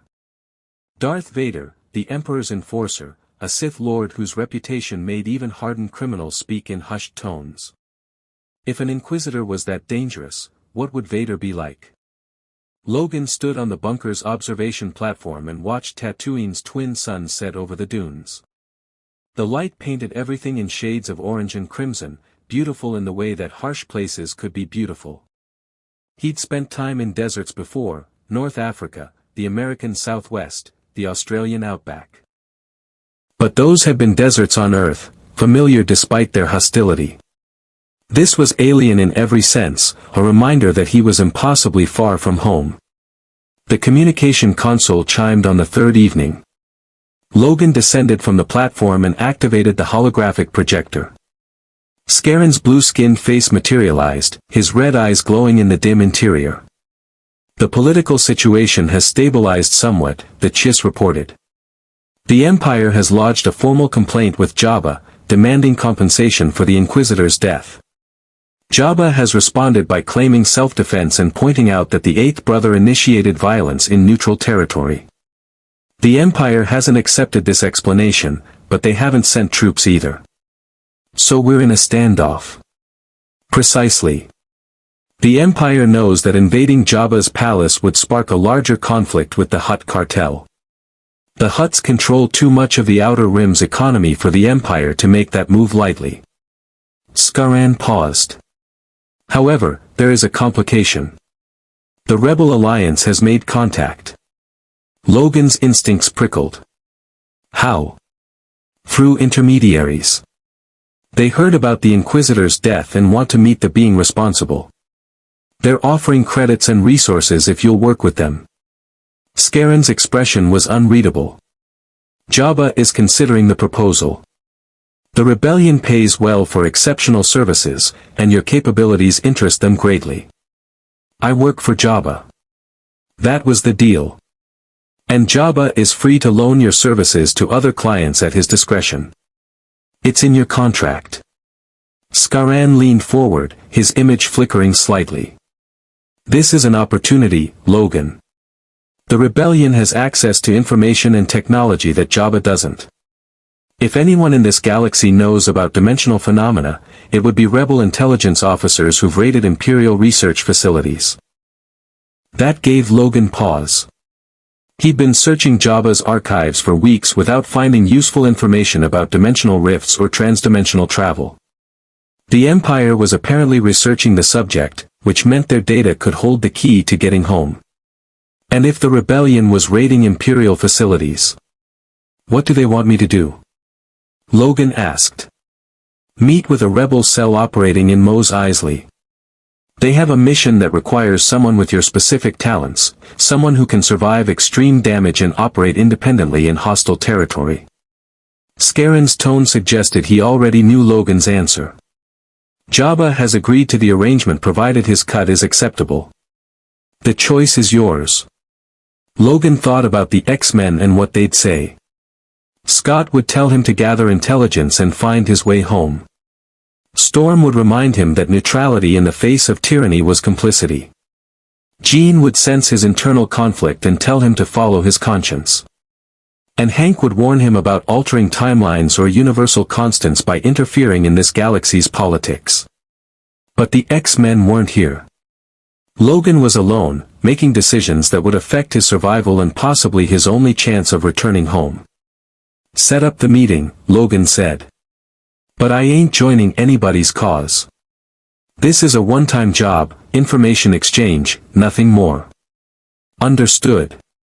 The meeting is tomorrow at noon, Docking Bay 77. They'll be expecting you. Scarron's image started to fade, then stabilized.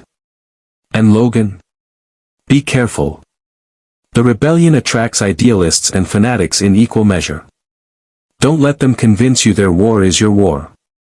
The hologram disappeared, leaving Logan alone with the desert silence and his thoughts. He arrived at docking bay 77 15 minutes early, approaching from a rooftop vantage point where his enhanced senses could scan the area for threats. The bay was small, tucked into Mos Eisley's industrial district, with a single freighter sitting on the landing pad. The ship was a beat-up Corellian YT-1300, old but well-maintained, with modifications that suggested a pilot who knew their way around hyperdrives and weapons systems. 3 figures waited near the boarding ramp. Logan studied them through the heat shimmer, cataloging details his enhanced vision could pick out even at distance. The first was human, male, early 20s with sandy hair and the kind of earnest expression that marked him as someone who still believed in heroes. He wore desert robes over practical clothing, and a lightsaber hung at his belt, carefully concealed but unmistakable to Logan's experienced eye. The second was also human, female, with dark hair pulled back in a practical style and clothing that suggested both authority and action. She carried a blaster openly and stood with the balanced stance of someone trained in combat. The third wasn't human at all, a Wookiee, massive and covered in brown fur, with a bandolier of equipment across his chest and a bowcaster held casually in one enormous hand. Logan descended from the rooftop using a maintenance ladder, his approach deliberately audible so they'd have time to identify him before he entered weapons range. The young man's hand went to his lightsaber, then relaxed when Logan raised both hands in a non-threatening gesture. "You're the one who killed the 8th brother," the young man said. It wasn't quite a question. Up close, Logan could see he was younger than his initial assessment, late teens, maybe 20 at most. Farm boy features with desert sun etched into his skin. Word travels fast. Logan stopped at a respectful distance, reading their body language. The woman was assessing him tactically, already calculating how to use him or neutralize him if necessary. The Wookiee radiated patient watchfulness. And the kid, he was curious and nervous in equal measure. "I'm Luke Skywalker," the young man said. "This is Captain Mira Corvus of Rebel Intelligence, and Chewbacca. We represent the Alliance to restore the Republic." "Logan. I represent myself." He kept his tone neutral.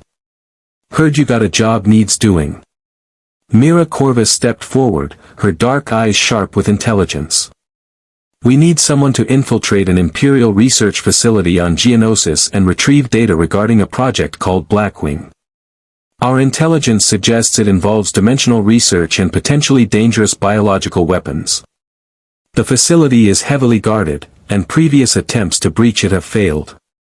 Blackwing.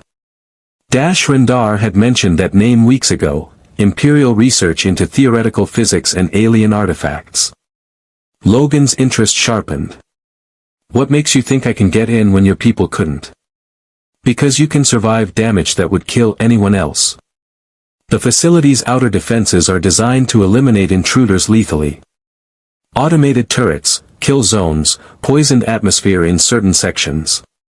Myra's expression remained professional, but Logan detected genuine concern beneath it.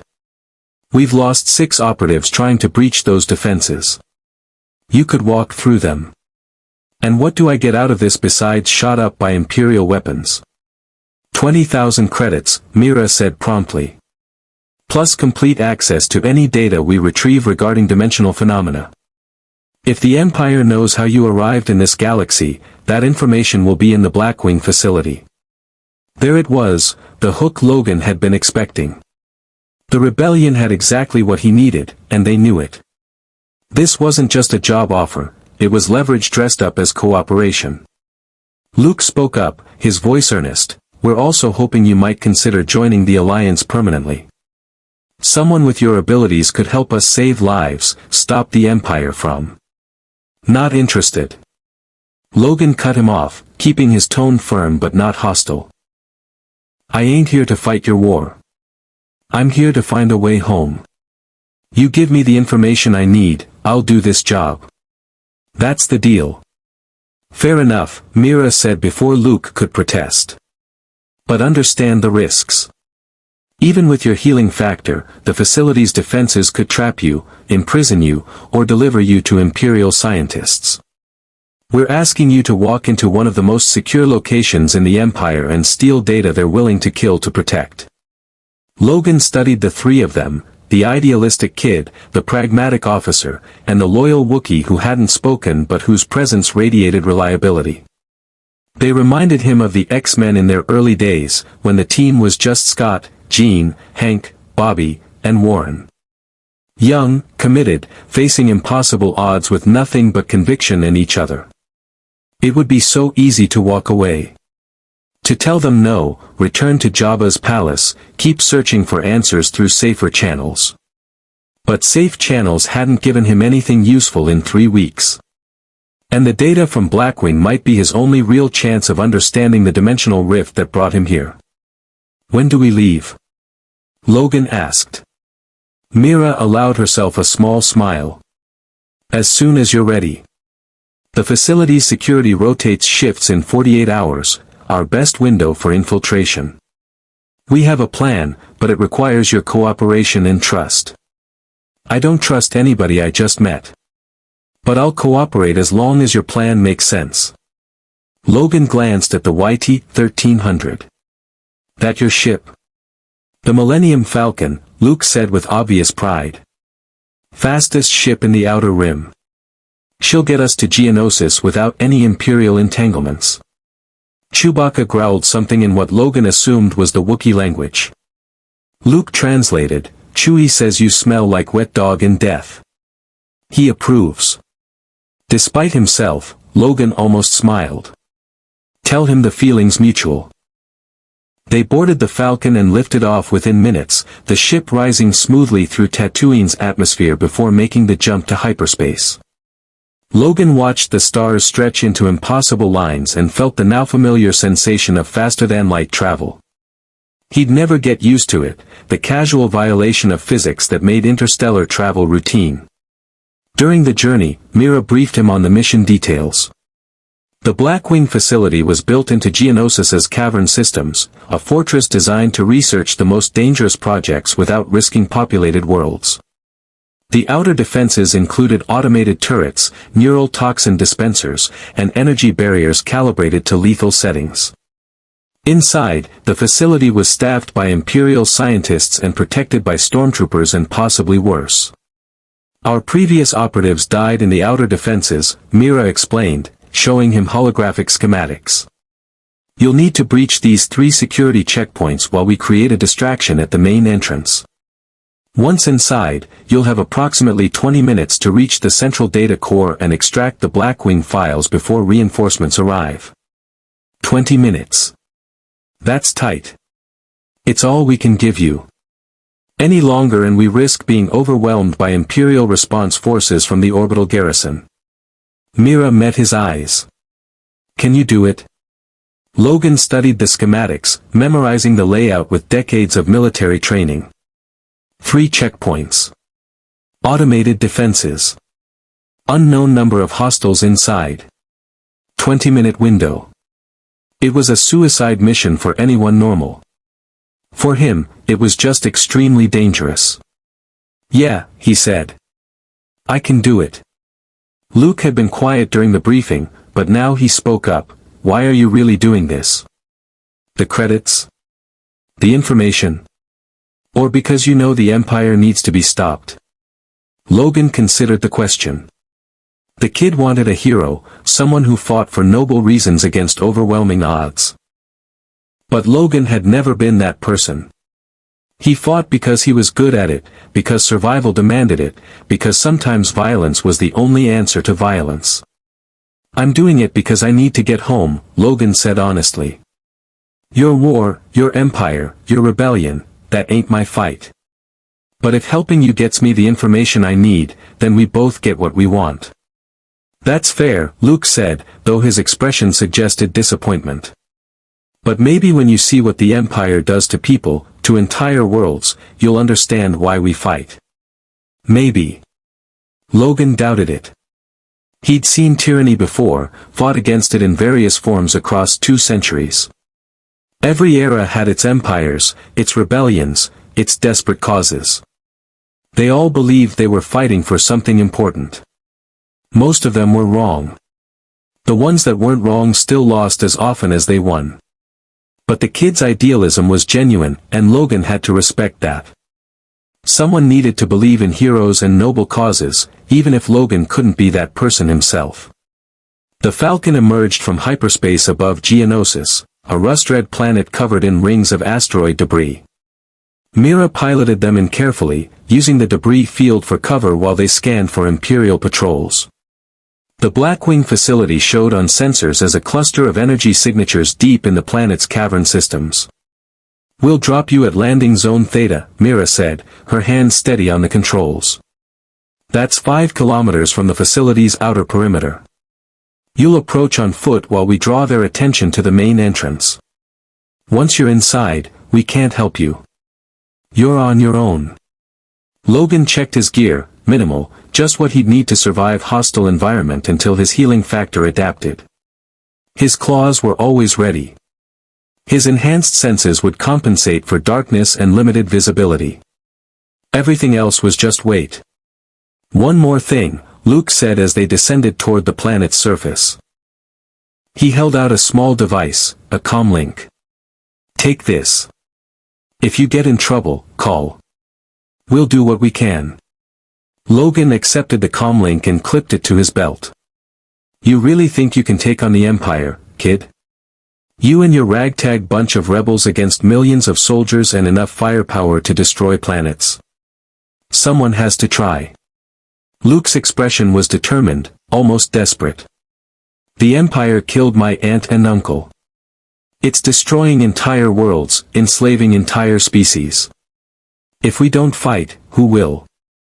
Logan had heard that argument before, in different forms, across different wars. Sometimes it was right. Sometimes it was naive.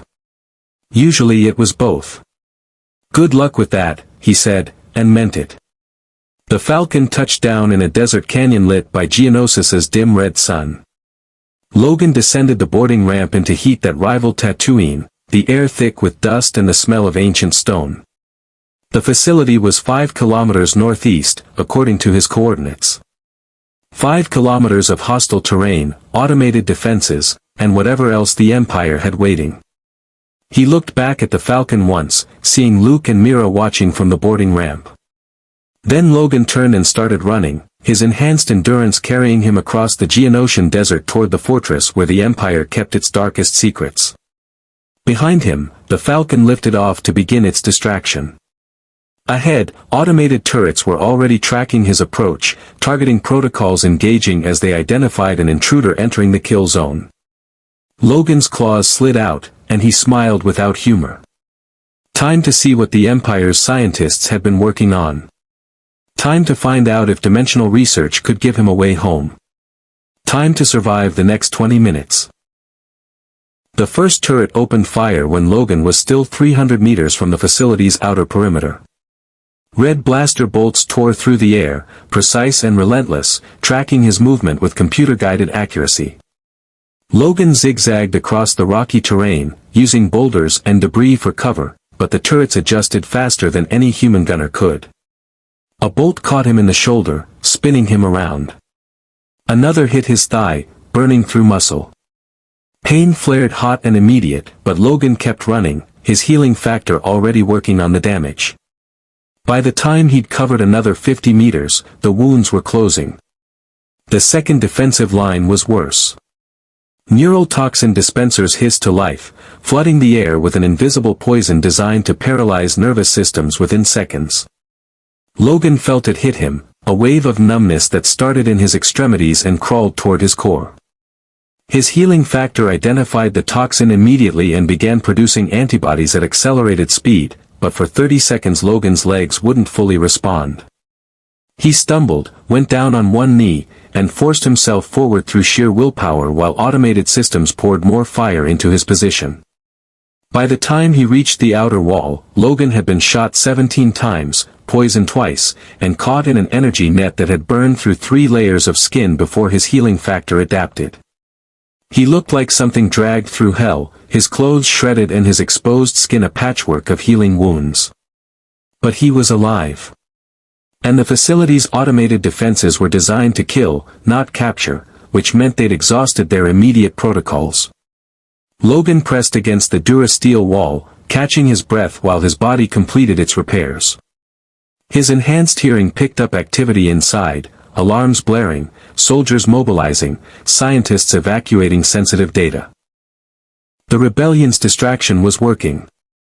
Somewhere on the facility's far side, Mira and Luke were making enough noise to draw the Imperial response forces away from Logan's position. He had his 20-minute window. Maybe less now, after the automated defenses had delayed him. Logan's claws punched through the durasteel wall like it was aluminum foil. He carved a rough opening, squeezed through, and emerged into a sterile corridor lit by harsh white lighting. Stormtroopers were rushing toward the main entrance, their boots echoing off metal floors. Logan waited until they'd passed, then moved deeper into the facility. The schematics Mira had provided were accurate. The central data core was 3 levels down, protected by security doors and encryption protocols. Logan descended through maintenance shafts, avoiding the main corridors where patrols would be concentrated. His enhanced senses mapped the facility's layout in real time: guard positions, civilian scientists, automated security systems. He encountered his first human resistance on the 2nd level. 2 Imperial officers, both carrying data pads and moving with the purposeful stride of people trying to secure sensitive information before it could be compromised. They saw Logan emerge from a ventilation shaft and went for their sidearms. Logan's claws ended the fight before it began. Both officers died without firing a shot, their bodies collapsing in pools of spreading blood. Logan rifled through their pockets, found security cards, and kept moving. He'd killed more people in this galaxy than he'd wanted to count. 2 more didn't change anything. The data core occupied the facility's lowest level, a massive chamber filled with server banks and holographic displays showing incomprehensible streams of information. The room was empty, all personnel had evacuated to defensive positions or escape routes. Logan approached the central terminal and inserted one of the stolen security cards. The interface was in BASIC, thankfully. Logan navigated through directories with growing frustration: medical experiments, weapons research, xenobiology studies. Nothing about dimensional phenomena. Nothing about Project Blackwing specifically. Had the rebellion's intelligence been wrong? Then he found it, buried under 3 layers of encryption with a priority classification he'd never seen before: Project Blackwing, Transdimensional Incursion Studies, Authorization, Vader, Darth, Level 10 clearance required. Logan inserted the 2nd security card, the one from the officer with the higher rank insignia. The encryption broke, and data flooded the terminal screen. What he read made his blood run cold. Project Blackwing wasn't just studying dimensional rifts. The Empire was creating them. They'd recovered an artifact from the unknown regions, something called a Rocketon star map, that allegedly predated the Republic by millennia. The star map contained coordinates to locations where the barriers between dimensions grew thin, where reality itself became permeable. The Empire had been using these coordinates to punch holes between universes, searching for exploitable resources and technologies from alternate realities. They'd succeeded twice. The first breach had released something the reports described only as the sickness, an infectious agent that turned living beings into mindless, aggressive husks. That outbreak had been contained, barely, by sterilizing an entire research station. The second breach had pulled something through from another dimension. Something the reports identified as Subject Omega, Enhanced Human, Designation, Mutant, Origin, Unknown Universe. Logan stared at the screen, his enhanced vision picking out every detail of the report. They were talking about him. The dimensional rift that brought him here hadn't been an accident, it had been the Empire's doing. They'd punched a hole between universes during one of their experiments, and he'd been pulled through during a battle with Sentinels. And they'd been searching for him ever since, because he represented proof that their theory worked. That beings could be extracted from other dimensions and studied.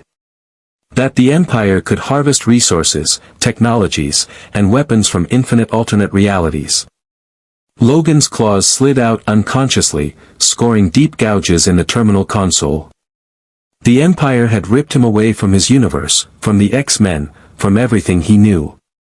And they wanted to do it again, on a larger scale, regardless of the consequences. He downloaded everything, the research data, the star map coordinates, the technical specifications for the dimensional breach equipment.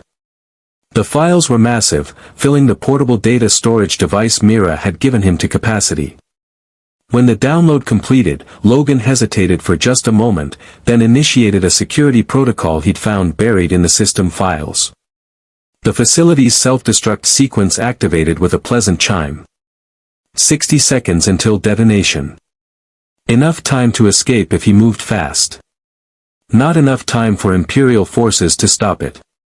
Logan ran. Behind him, alarms shrieked their final warning as the countdown continued.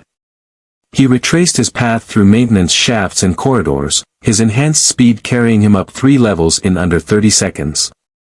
Stormtroopers were evacuating now, their discipline breaking as survival instinct overrode training. He burst through the hole he'd carved in the outer wall and kept running, eating up distance with inhuman endurance.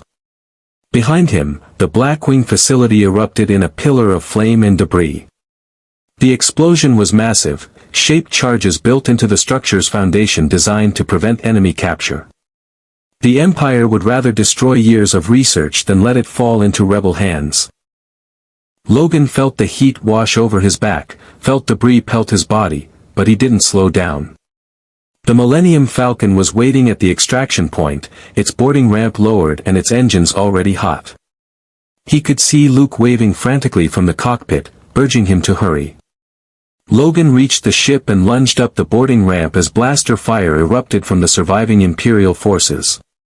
The ramp sealed behind him, and the Falcon lifted off with the kind of acceleration that would have killed a normal human. Logan rode it out, braced against the cargo hold's interior, and felt them punch through Geonosis's atmosphere into the black of space. "Did you get it?"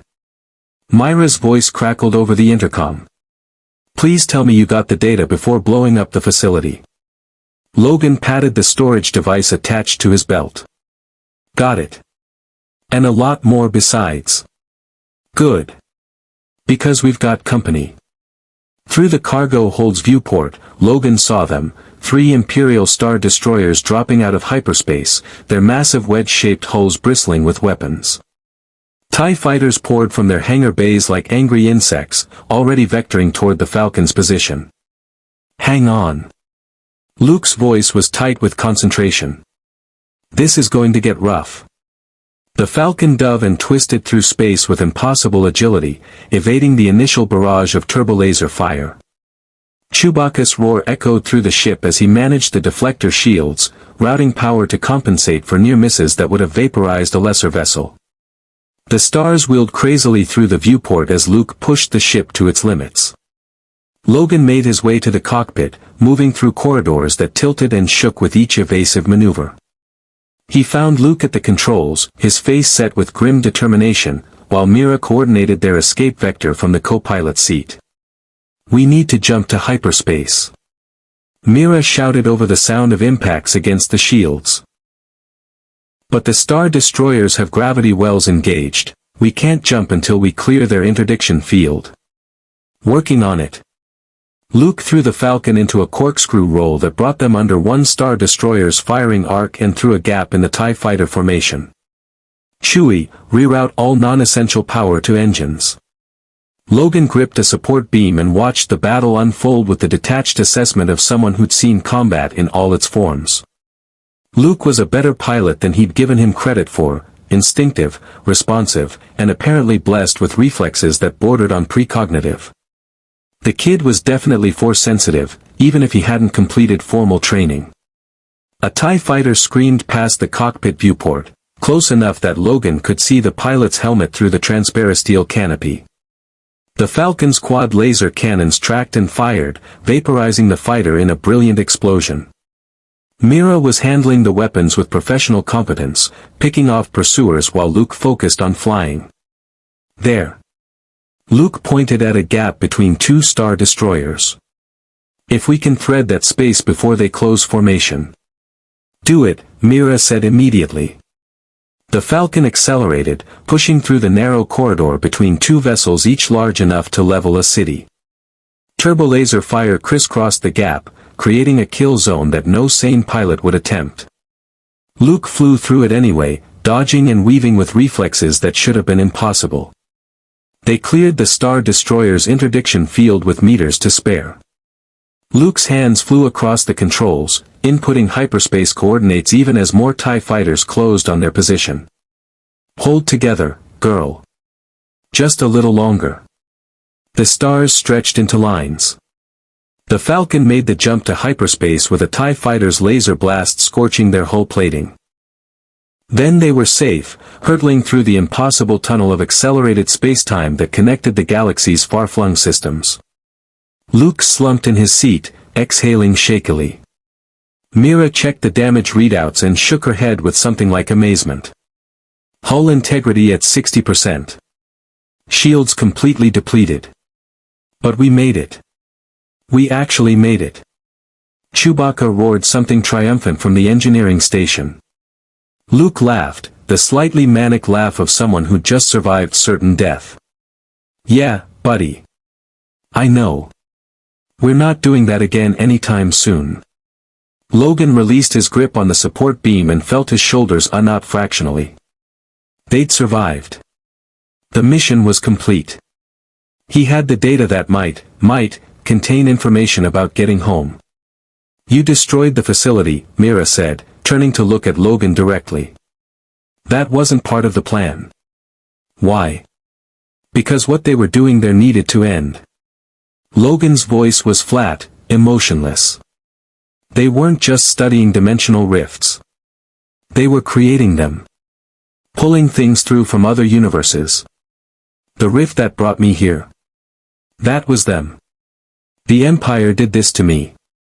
Silence filled the cockpit. Luke turned in his seat, his expression shifting from triumph to sympathy. They took you from your home. From your world. Yeah. And they were planning to do it again, on a bigger scale. Harvest entire dimensions for resources and weapons, no matter what it did to the people living there.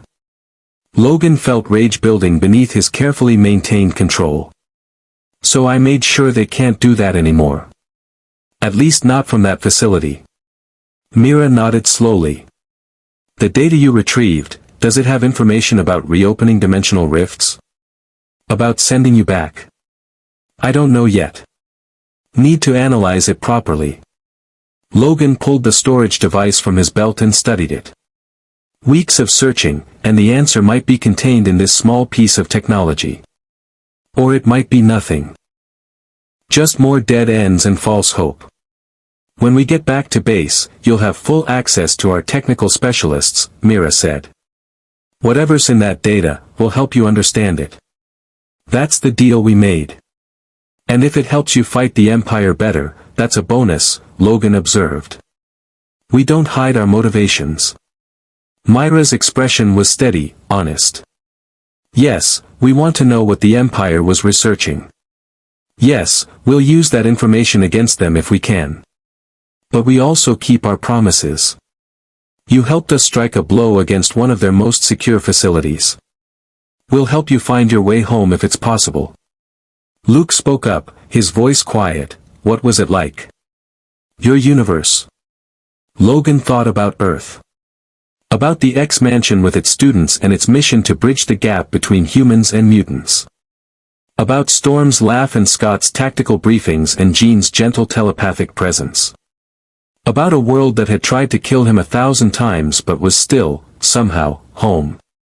Different, he said finally. Same problems, different faces. People afraid of what they don't understand. Governments trying to control what they fear. Wars fought over ideas and resources. But it was mine. And I want to get back to it. We'll do everything we can, Luke promised. Once we get back to the rebel base on Yavin 4, our best minds will analyze that data. If there's a way to send you home, we'll find it. Logan wanted to believe him. But he'd lived too long and seen too many promises broken to take anything for granted. Still, the kid's earnestness was genuine, and Myra's pragmatic competence suggested she'd follow through on her commitments. "How long until we reach this Yavin 4? Logan asked. 6 hours, Mira said, checking the navicomputer. "Enough time to rest and prepare our report for command. They'll want a full briefing on what we found." Logan nodded and made his way back to the cargo hold. He found a relatively comfortable corner and settled in, his body finally starting to relax after the sustained violence of the past few hours. His healing factor had repaired all the damage from the automated defenses and the escape, but exhaustion still dragged at him, not physical, but mental. The weight of knowing the Empire had deliberately torn him from his universe, that his presence here was the result of calculated experimentation rather than cosmic accident. He pulled out the data storage device and stared at it. Somewhere in its encrypted files was information about dimensional rifts and the technology to create them. Whether that meant he could get home, he didn't know. But it was more than he'd had this morning. Logan closed his eyes and let the steady hum of the Falcon's hyperdrive lull him toward rest. Tomorrow would bring new problems, meeting the rebel leadership, analyzing the data, dealing with the consequences of destroying an Imperial facility. Tonight, he'd allow himself this small moment of victory. He'd survived. He'd struck back against the Empire that had taken everything from him. And he was one step closer to finding his way home. The Millennium Falcon hurtled through hyperspace, carrying its unlikely crew toward a hidden rebel base and an uncertain future. Outside the viewport, the stars streamed past in rivers of light, and the galaxy continued its endless war between oppression and freedom, tyranny and hope. Logan had chosen a side, even if he didn't fully realize it yet. By destroying Project Blackwing, he declared himself an enemy of the Empire. There would be consequences. Vader would come eventually, and when he did, Logan would face a power unlike anything he'd encountered in 200 years of life. But that was a problem for another day. Tonight, he was alive. He had answers, or at least the promise of answers. And for the first time since arriving in this galaxy, Logan allowed himself to feel something close to hope. It was dangerous. Hope always was. But sometimes, danger was all you had. Yavin 4 was a jungle moon, thick with vegetation, humid, and alive with sounds that Logan's enhanced senses catalogued as 1,000 different species competing for survival. The rebel base was carved into ancient temples built by a civilization that had vanished millennia ago, massive stone structures reclaimed by the jungle and now repurposed for war. The Falcon touched down on a landing pad swarming with activity. Rebel soldiers in mismatched uniforms moved equipment, technicians worked on damaged starfighters, and somewhere in the distance, someone was shouting orders in a language Logan didn't recognize. It was organized chaos, the kind that happened when desperate people tried to fight a war with insufficient resources. Mira led him through the base while Luke and Chewbacca went to debrief their commanding officers. The corridors were humid and lit by portable lighting units, and everywhere Logan looked he saw beings of different species working together with a unity born of shared purpose. It was impressive, in its way. Also doomed, probably, but impressive. They reached a briefing room deep in the temple complex where 3 figures waited. Logan recognized the type immediately: leadership. The kind of people who made decisions that got others killed and lived with the weight of it. The first was human, female, with dark hair and eyes that held both steel and compassion. She wore white robes that marked her as someone important, and she carried herself with the bearing of royalty or politics. The second was also human, male, older, with the weathered face of someone who'd spent decades in military service. The third was an older woman with gray hair and an expression that suggested she'd seen horrors and survived them through sheer will. "Princess Leia Organa," Mira said, gesturing to the woman in white. "General Jan Dodonna. And Dr. Selenorn, our chief scientist and technical advisor." Logan nodded to each of them but didn't bow or show deference. He'd met presidents and kings and gods, and none of them had earned his submission. These rebels would get his respect if they earned it, nothing more. Leia spoke first, her voice carrying authority despite her youth. Captain Corvus's report indicates you successfully infiltrated the Blackwing facility and extracted critical data before destroying the installation. The Alliance is grateful for your assistance. I did it for the information, not the Alliance, Logan said bluntly. But you're welcome anyway. General Dodonna's expression suggested he appreciated the honesty. Regardless of motivation, the result is significant. Project Blackwing represented a serious threat, not just to the Alliance, but to every being in this galaxy. Your actions may have prevented a catastrophe. What was the Empire trying to do? Logan asked. The reports mentioned dimensional breaches and infectious agents. What the hell were they playing with? Dr. Selenorn stepped forward, her aged hands folding together. Based on the data you retrieved, Project Blackwing was attempting to weaponize transdimensional incursion.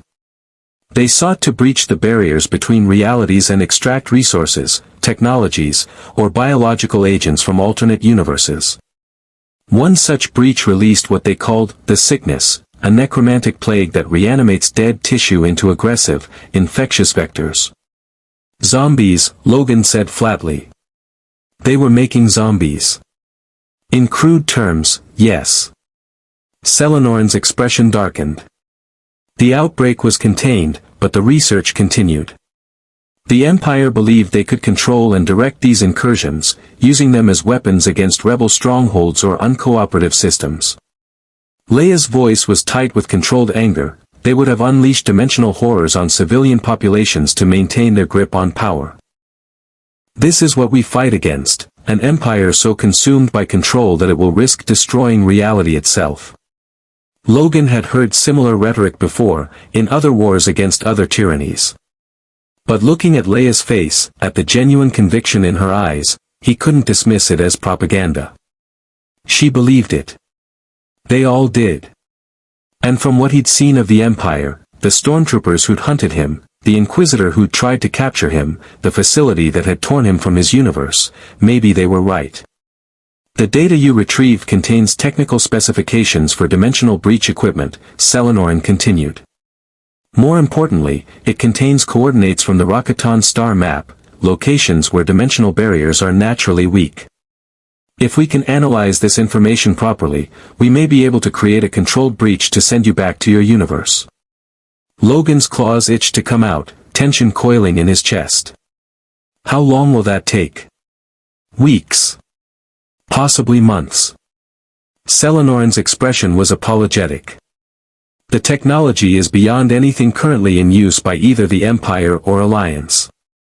We'll need to build equipment from scratch, test it extensively to avoid another catastrophic incident, and ensure the breach can be both opened and closed safely. I don't have months. Logan kept his voice level despite the frustration burning in his gut. The Empire knows I exist. They know I was at the Blackwing facility. Eventually, they're gonna come looking. Which is why we're offering you sanctuary, Leia said. The Alliance can protect you while Dr. Selenorn works on the breach technology. We have safe houses throughout the Outer Rim, hidden bases, and a network of operatives who can keep you ahead of Imperial pursuit. In exchange for what? Logan knew better than to believe in free protection. Continued cooperation, General Dodonna said. We have assets throughout the galaxy gathering intelligence on Imperial operations. Occasionally, situations arise that require someone with unique capabilities, someone who can survive what would kill ordinary operatives. Your assistance on those missions would be valuable. There it was. They wanted to use him, just like Jabba used him. Different cause, same relationship. Logan worked for them, they provided what he needed. It was transactional, pragmatic, and he could respect that more than pretending it was anything else. I'll help on missions that make sense, Logan said.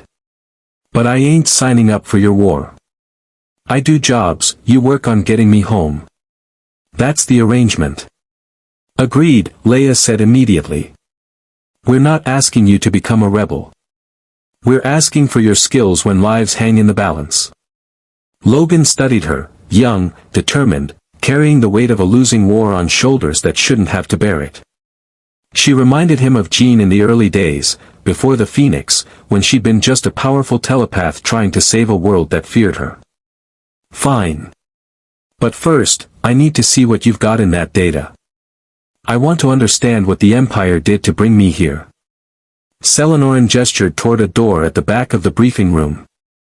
My laboratory is through there. I've already begun preliminary analysis. The encryption was formidable, but we have experience with Imperial security protocols. Logan followed her into a room filled with equipment that was both familiar and alien. Computer terminals displaying streams of data, holographic projectors showing three-dimensional models, and equipment whose purpose he could only guess at. Selenoran brought up a holographic display showing a star chart overlaid with glowing nodes. These are the star map coordinates, she explained. Locations throughout the galaxy where dimensional barriers grow thin, weak points in the fabric of reality itself. The Empire was systematically exploring these locations, attempting to breach through to alternate universes. Logan studied the map. How many? 17 confirmed locations. 7 have been explored by Imperial expeditions. The breach that brought you here occurred at this coordinate. She highlighted a point in space near the outer rim. During an experimental high-energy pulse designed to destabilize local dimensional constants. And they can do that again? Open another rift? Theoretically, yes. But it requires enormous energy and precise calibration. The equipment to generate such a breach would be massive, not easily portable or concealable.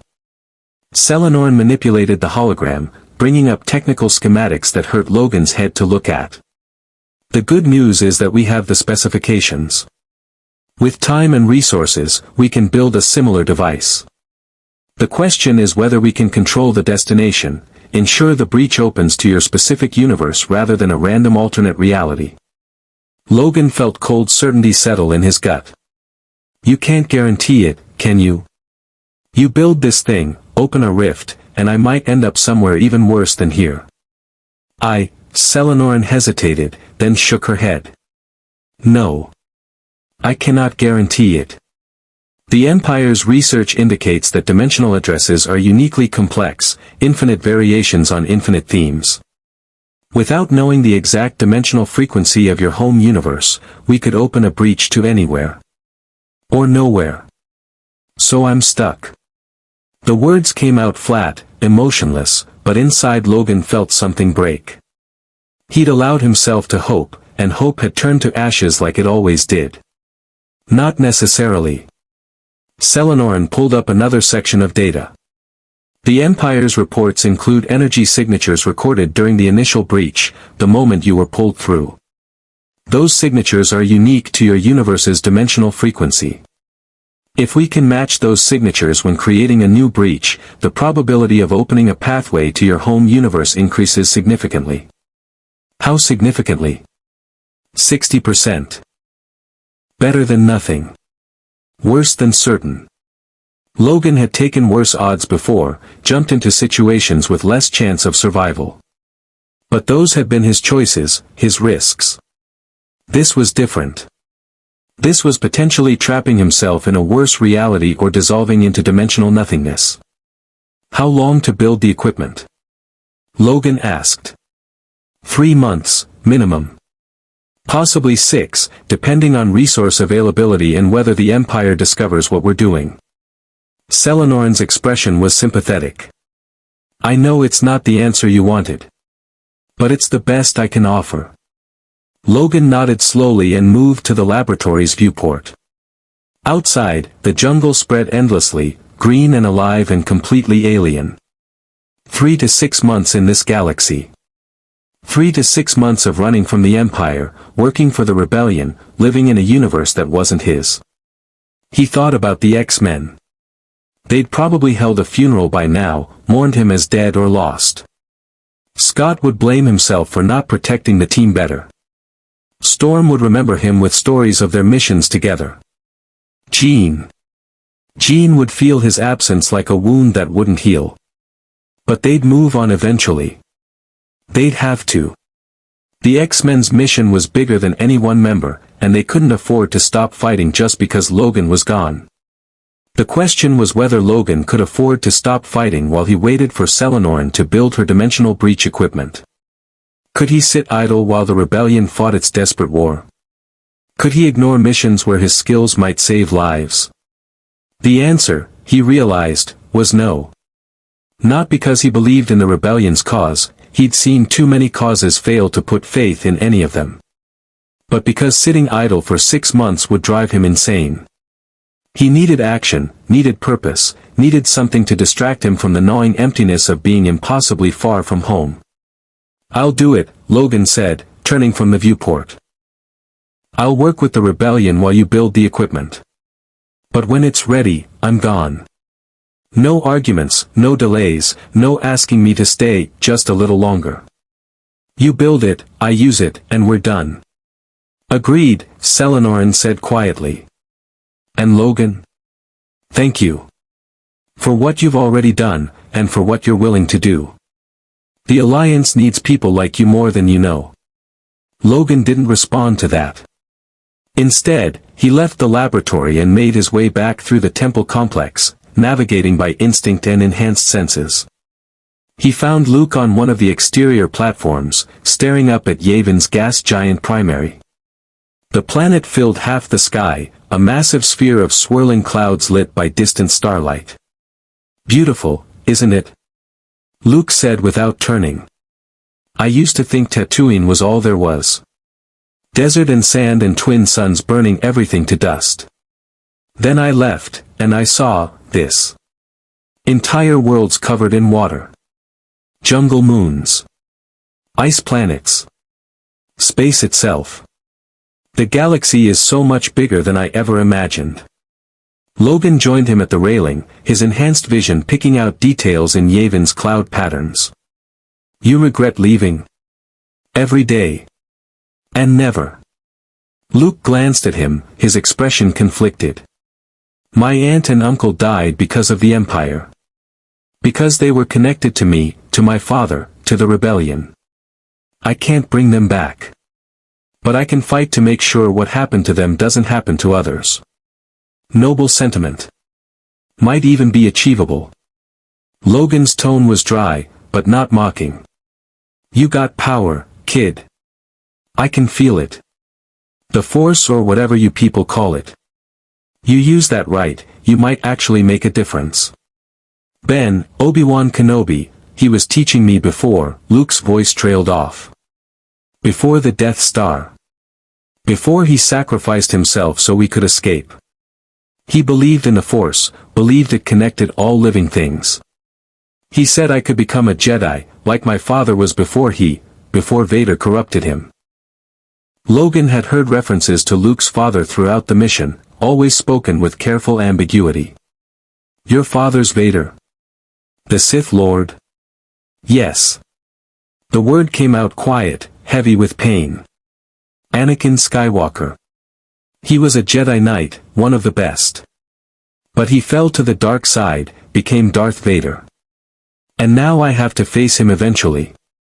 Fight him. Maybe kill him." Luke's hands gripped the railing. "How do you do it? How do you kill when you have to?"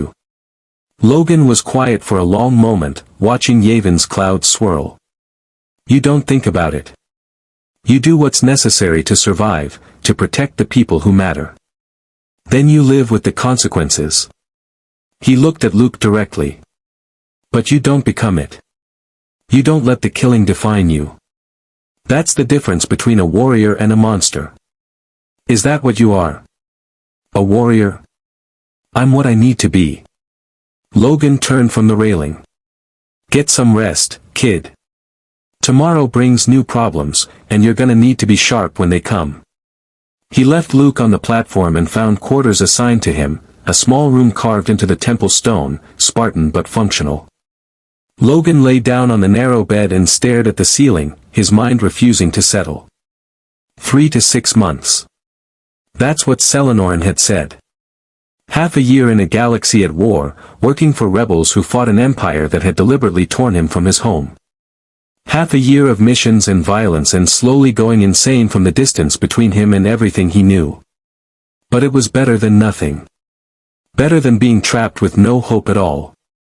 Logan closed his eyes and tried to sleep, but his enhanced hearing picked up every sound in the base: soldiers on patrol, technicians working late shifts, distant conversations in a dozen languages.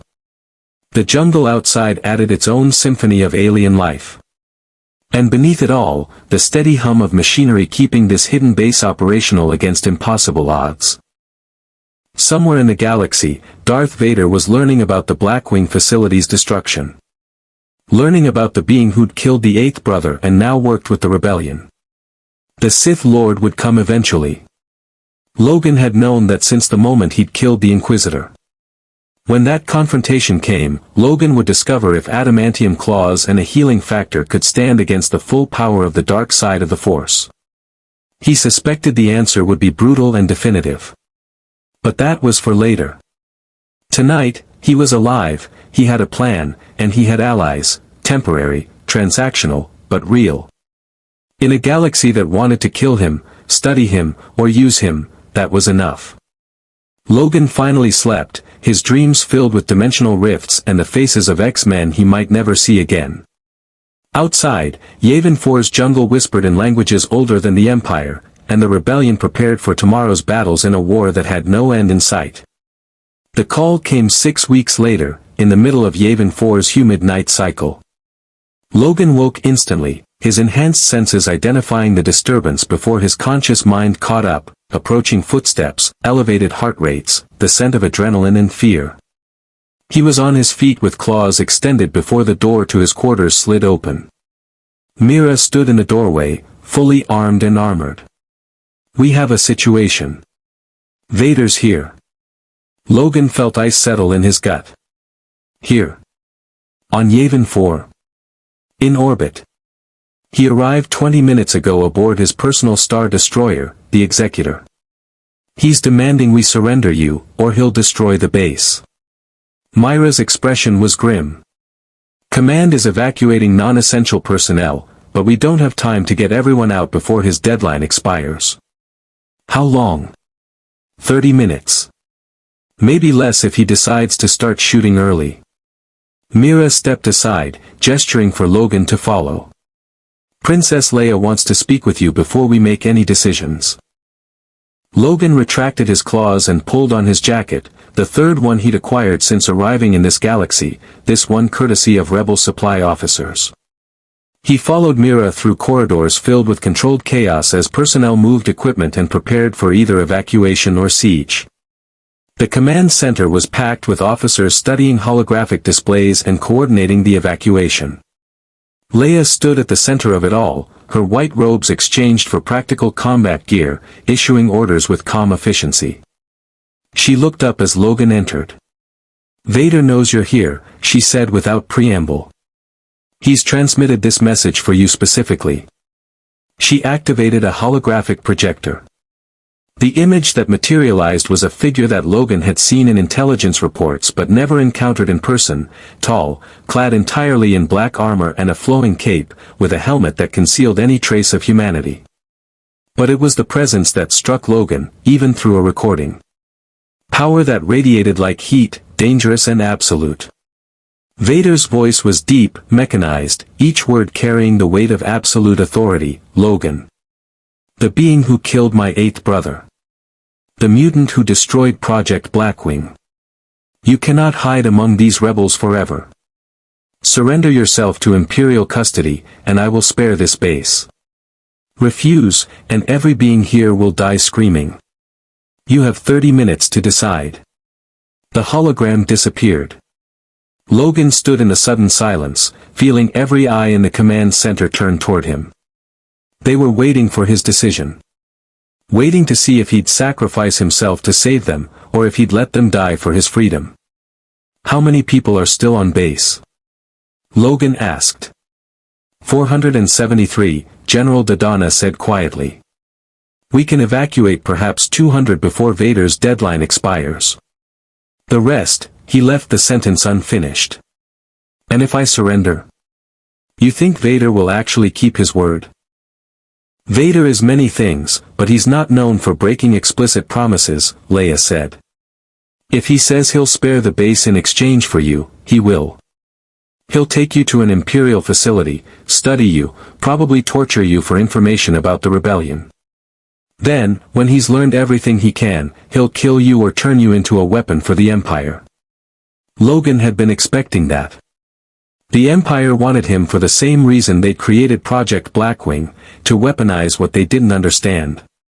His healing factor, his adamantium skeleton, his combat experience, all of it valuable to an empire that measured worth in how effectively something could be used to maintain control. There's another option, Luke said, entering the command center with Chewbacca at his side. The kid looked determined, his hand resting on the lightsaber at his belt. We fight. We've got defense turrets, starfighters, and the temple's stone structure will provide some protection from orbital bombardment. If we can hold out long enough. We'll all die, Mira interrupted. Vader has a star destroyer. We have outdated weapons and crumbling temples. This isn't a fight we can win. So we just surrender, Logan. Luke's voice rose with emotion. After everything he's done for us. After he destroyed Blackwing and saved who knows how many lives. We hand him over to Vader and pretend that's acceptable. It's not acceptable, Leia said sharply. But it may be necessary. We can't sacrifice 400 people for one, regardless of his value or our debt to him. Logan listened to them argue and felt a familiar weight settle over him, the weight of decisions that had no good answers, only less terrible ones. He'd been in this position before, in different wars, with different people. The math was always the same. One life against many. Sacrifice the individual to save the group. He'd watched Jean make that choice once, dying to save the team. He'd made it himself more times than he could count, throwing himself into situations that should have killed him because his healing factor meant he could survive what others couldn't. I'll go, Logan said, cutting through the argument. Silence fell across the command center. Every face turned toward him. Logan, you don't have to, Luke started. Yeah, I do. Logan kept his voice level, emotionless. Vader's here for me. The Empire wants me, not you people. I surrender, the base survives. I run, 400 people die. That's not a choice, that's basic math. Vader will torture you, Leia said quietly. He'll break you in ways that even your healing factor can't fix. And then he'll use everything you know against the Alliance. I've been tortured before. I'll survive. Logan met her eyes. And I don't know enough about your operations to compromise anything critical. I've been here 6 weeks, worked a handful of missions. I can give Vader tactical information that'll be outdated by the time he acts on it, but that's all. There has to be another way, Luke insisted. There ain't. Logan turned to face the kid directly. You said you wanted to be a Jedi, like your father was. Jedi make sacrifices to protect others, that's what your Obi-Wan did when he let Vader kill him. This is my version of that. I go, you live, everyone moves forward. That's not how this works, Luke said desperately. You're not just sacrificing yourself, you're giving the Empire exactly what they want. They'll study you, replicate your abilities, create weapons based on your physiology. You become part of their arsenal. Logan had thought about that. But the alternative was watching 400 beings die because he wanted to avoid capture. He'd done a lot of terrible things in 200 years, but he couldn't live with that. Wouldn't. Send the transmission, Logan said to Leia. Tell Vader I'll surrender, but I got conditions. He evacuates to a neutral location, comes alone, no troops. I meet him one-on-one. If I like what I see, I surrender. If I don't, we all take our chances with the orbital bombardment. He'll never agree to that, General Dodonna said. Meeting you alone, without support, it's too dangerous.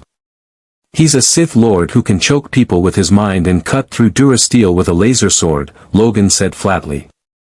He ain't worried about danger from someone like me. And if he is worried, that tells me something useful about how afraid the Empire is of what I represent. Leia studied him for a long moment, then nodded. Transmit the terms. Let's see what Vader says. The response came within 3 minutes. Vader's mechanized voice carried what might have been amusement, acceptable. I will meet you in the jungle clearing, coordinates transmitted. Come alone. If you attempt deception, the base dies. Looks like you've got his attention, Mira said. Question is, what do you plan to do when you meet him? Logan's claws slid out unconsciously.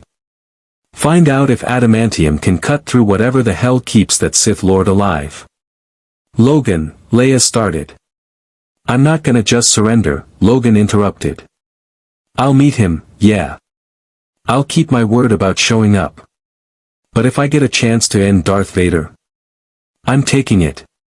Because if I can kill him, that's worth more to your rebellion than any intelligence I could provide. You'll die, Luke said. Vader is one of the most powerful beings in the galaxy. Even if you hurt him, he'll kill you. Maybe. Maybe not. Logan retracted his claws and checked his gear, minimal, just what he needed. I've been fighting for 200 years, kid. Killed things that'd give your Vader nightmares. I ain't going down easy. He headed for the exit, but Luke caught his arm. The kid's expression was desperate, pleading. There has to be another way. Let me come with you, we fight him together. 2 against 1, we might have a chance. You'd die in the first 30 seconds, and then Vader would kill everyone here anyway because I broke the terms. Logan's voice softened fractionally. You're brave, kid. Braver than you got any right to be. But this ain't your fight. It's mine. He pulled free and left the command center, making his way through the temple complex toward the jungle. Behind him, he could hear Luke arguing with Leia, hear the command staff coordinating evacuation procedures just in case. But Logan blocked it all out, focusing on what came next. The jungle was alive with sound, insects, animals, things that might have been either or both. Logan's enhanced senses mapped the terrain automatically, identifying threats and opportunities as he moved toward the designated coordinates. The clearing was a natural break in the canopy, probably caused by a fallen tree or some other disturbance in the ecosystem. Vader was already there. The Sith Lord stood in the center of the clearing, a figure of absolute darkness against the green jungle. His cape hung motionless despite the humid breeze, and his helmet reflected nothing of the filtered sunlight that penetrated the canopy. In his hand, unlit, was a cylindrical weapon, lightsaber, Logan's hindbrain supplied. The weapon that had nearly killed him when the eighth brother wielded it. Logan entered the clearing and stopped at a respectful distance. Close enough to engage if necessary. Far enough to avoid being immediately crushed if Vader decided to use the Force. You came, Vader's mechanized voice stated. I calculated a 73% probability you would attempt to flee or fight from ambush. Your honor is unexpected. I keep my promises. Question is, you gonna keep yours? The base will not be harmed. I have already ordered the executor to stand down. Vader tilted his helmet slightly. I am curious about you, Logan. A being who cannot die. Who possesses weapons that resist lightsabers. Who arrived through dimensional displacement and immediately became a thorn in the Empire's operations. What are you? A mistake. Your mistake. Logan's claws slid out. The Empire opened a rift between universes, and I got pulled through. You took me away from my home, my people, everything I knew. Now you want to study me like I'm some kind of lab rat. That about cover it. The Empire's research serves a greater purpose, the unification and security of the galaxy. Your presence here, while unintended, provides valuable data that will advance our understanding of dimensional phenomena. Vader's lightsaber ignited with a snap hiss, the red blade humming with barely contained energy. But you have chosen to oppose us. To ally with rebels and criminals. To kill an Inquisitor and destroy Imperial property. These actions cannot be overlooked. Then come get me. Logan shifted into a combat stance, every muscle coiled and ready. Let's see if the big bad Sith Lord is as dangerous as his reputation suggests. Vader moved with impossible speed, closing the distance in a blur of black armor and crimson light. His lightsaber swept toward Logan's neck in a strike designed to decapitate. Logan's enhanced reflexes saved him. He ducked under the blade and lashed out with his claws, targeting Vader's midsection. Adamantium met armor plating with a screech of tortured metal. Logan's claws scored deep gouges but didn't penetrate completely. Vader's armor was reinforced with something beyond standard durasteel, possibly the same material that had made Mandalorian Beskar resistant to lightsabers. The Sith Lord didn't even flinch. His free hand extended, and Logan felt that familiar pressure, the force grip that had nearly crushed him when fighting the Eighth Brother. But Logan had fought that power before, and his healing factor had adapted. The grip tightened, but Logan's enhanced musculature and adamantium-reinforced skeleton resisted the compression. He snarled and drove forward through the force hold, claws extended toward Vader's helmet. If he could just reach the respirator, damage the life support systems that kept the Sith Lord alive. Vader's lightsaber intercepted the strike with precise economy, and suddenly Logan was fighting for his life. The Sith Lord's combat style was nothing like the Eighth Brother's, where the Inquisitor had been aggressive and flashy. Vader was patient and brutally efficient. Every strike was calculated. Every defense was minimal but perfect. He fought like someone who'd spent decades mastering violence until it became an extension of will. Logan's claws deflected lightsaber strikes that would have cut him in half, the adamantium holding against plasma energy through principles he didn't understand. But Vader was using the Force in ways the Inquisitor hadn't, not just telekinesis, but enhanced speed, precognition, and something that felt like he was reading Logan's intentions before Logan himself fully formed them. A boot caught Logan in the chest with the force of a speeder collision, launching him backward into a tree. The trunk shattered under the impact, and Logan rolled through the debris already healing from 3 broken ribs.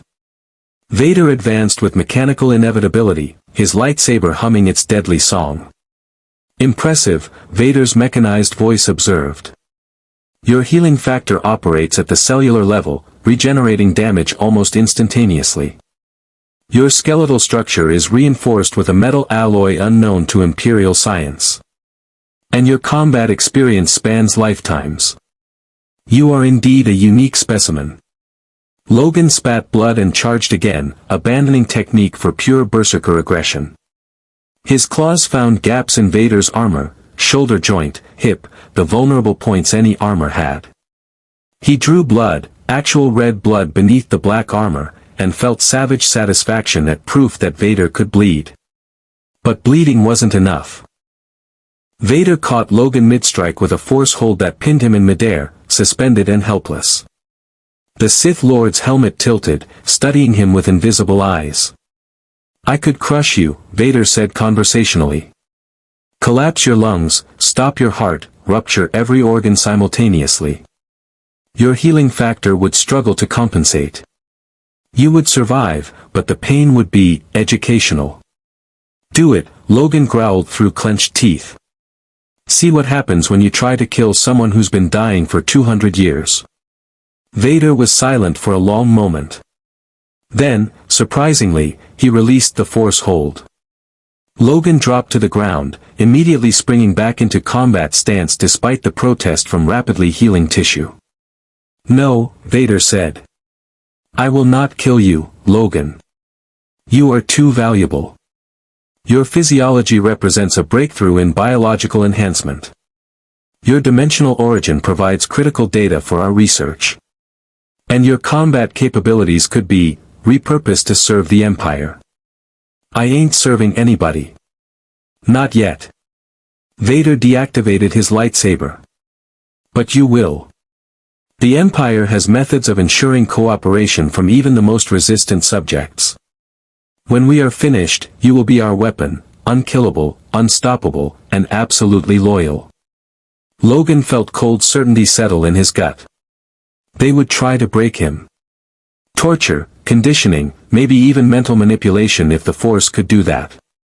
They'd try to turn him into what they tried to make him before, Weapon X, a tool for killing without conscience or choice.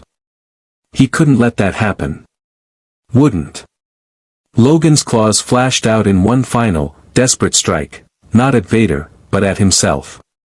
Adamantium punched through his own chest, targeting his heart with lethal precision. If he couldn't escape, he'd deny them their prize. He'd die before becoming their weapon. But Vader's hand extended, and the Force yanked Logan's claws away from their target. The Sith Lord's mechanized breathing was the only sound in the clearing as Logan struggled against invisible bonds. Did you truly believe I would allow you to take that option? Vader's voice carried what might have been amusement. Suicide requires speed or certainty. You possess neither. And your healing factor makes death complicated. Two stormtroopers materialized from the jungle. They'd been there the whole time, Logan realized, watching and waiting for Vader's signal. They carried restraints designed for Force-sensitive prisoners, energy binders that would lock around his limbs and deliver electrical shocks if he tried to break free. Logan fought, because fighting was what he did. His claws shredded through armor, his enhanced strength hurled stormtroopers across the clearing. But more came, an entire squad emerging from concealment, and Vader used the Force to hold Logan in place while they swarmed him. The restraints clicked shut around his wrists and ankles.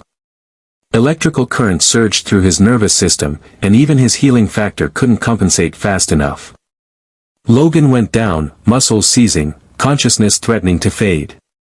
The last thing he saw before darkness claimed him was Vader's helmet, impassive and absolute, and the Sith Lord's mechanized voice speaking words that followed him into unconsciousness. You will serve the Empire, Logan. One way or another. We will ensure it. Then nothing but darkness and the distant sound of a Star Destroyer's engines as the Empire claimed its prize. The rebellion watched from Yavin 4 as the Executor departed, carrying Logan toward an uncertain fate. Leia stood on the command platform, her expression anguished, while Luke gripped the railing so hard his knuckles went white. We'll get him back, Luke said quietly. Somehow. We'll find him and rescue him. Yes, Leia agreed, her voice steel wrapped in silk. We will. The Alliance doesn't abandon its own, even the ones who claim they're not really part of it. In the jungle, the clearing where Logan had fought Vader slowly returned to normal. The shattered tree, the blood soaked into soil, the scorch marks from lightsaber strikes, all of it would fade with time, reclaimed by life that knew nothing of empires or rebellions or dimensional rifts. But the memory of what happened there would endure. The day an unkillable mutant from another universe faced Darth Vader and survived just long enough to lose. Logan woke in darkness, his healing factor slowly purging the electrical trauma from his nervous system. He was in a cell, small, sterile, with walls that hummed with contained energy. Imperial holding facility, his mind supplied. Probably aboard the Executor. Probably already light years from Yavin 4. He'd failed. Failed to kill Vader. Failed to escape. Failed to protect the rebellion from whatever information they'd torture out of him. Most of all, he'd failed to find a way home. But Logan had been captured before. Had been experimented on, tortured, broken and rebuilt more times than he cared to remember. The Weapon X program had tried to erase James Howlett and create a killing machine. They'd failed. Logan had clawed his way back to something resembling humanity, found the X-Men, built a life worth protecting. The Empire would try to do the same thing. Break him. Reprogram him. Turn him into their weapon. And Logan would resist, because resistance was coded into his DNA along with the healing factor and adamantium skeleton. He thought about the rebellion, about Leia's determination, Luke's idealism, Myra's pragmatism. They'd try to rescue him eventually. Probably get themselves killed in the process. He'd have to find a way to escape before that happened, before more people died because of him. And somewhere, in a laboratory that still existed, Dr. Selenoran was building equipment that might open a dimensional rift. Equipment that might, 60% chance, she'd said, send him home. Logan just had to survive long enough to use it. He closed his eyes and let his healing factor work, repairing the damage from Vader's capture. His claws were still there, still functional. His enhanced senses still mapped the cell's dimensions. His 2 centuries of survival experience still guided his thoughts toward escape and revenge. The Empire had him. For now. But Logan had been a prisoner before, and prisoners who couldn't die and couldn't be controlled had a way of making their captors regret the choice to keep them alive. Darth Vader would learn that lesson eventually. The Empire would learn it. And when Logan finally escaped, not if, but when, the galaxy would remember what happened when you took someone from their home, from their family, from everything that mattered, and tried to turn them into a weapon. They'd remember the man with adamantium claws and a healing factor that wouldn't quit. They'd remember Wolverine. And they'd wish they'd killed him when they had the chance. May the Force be with you. More stories await.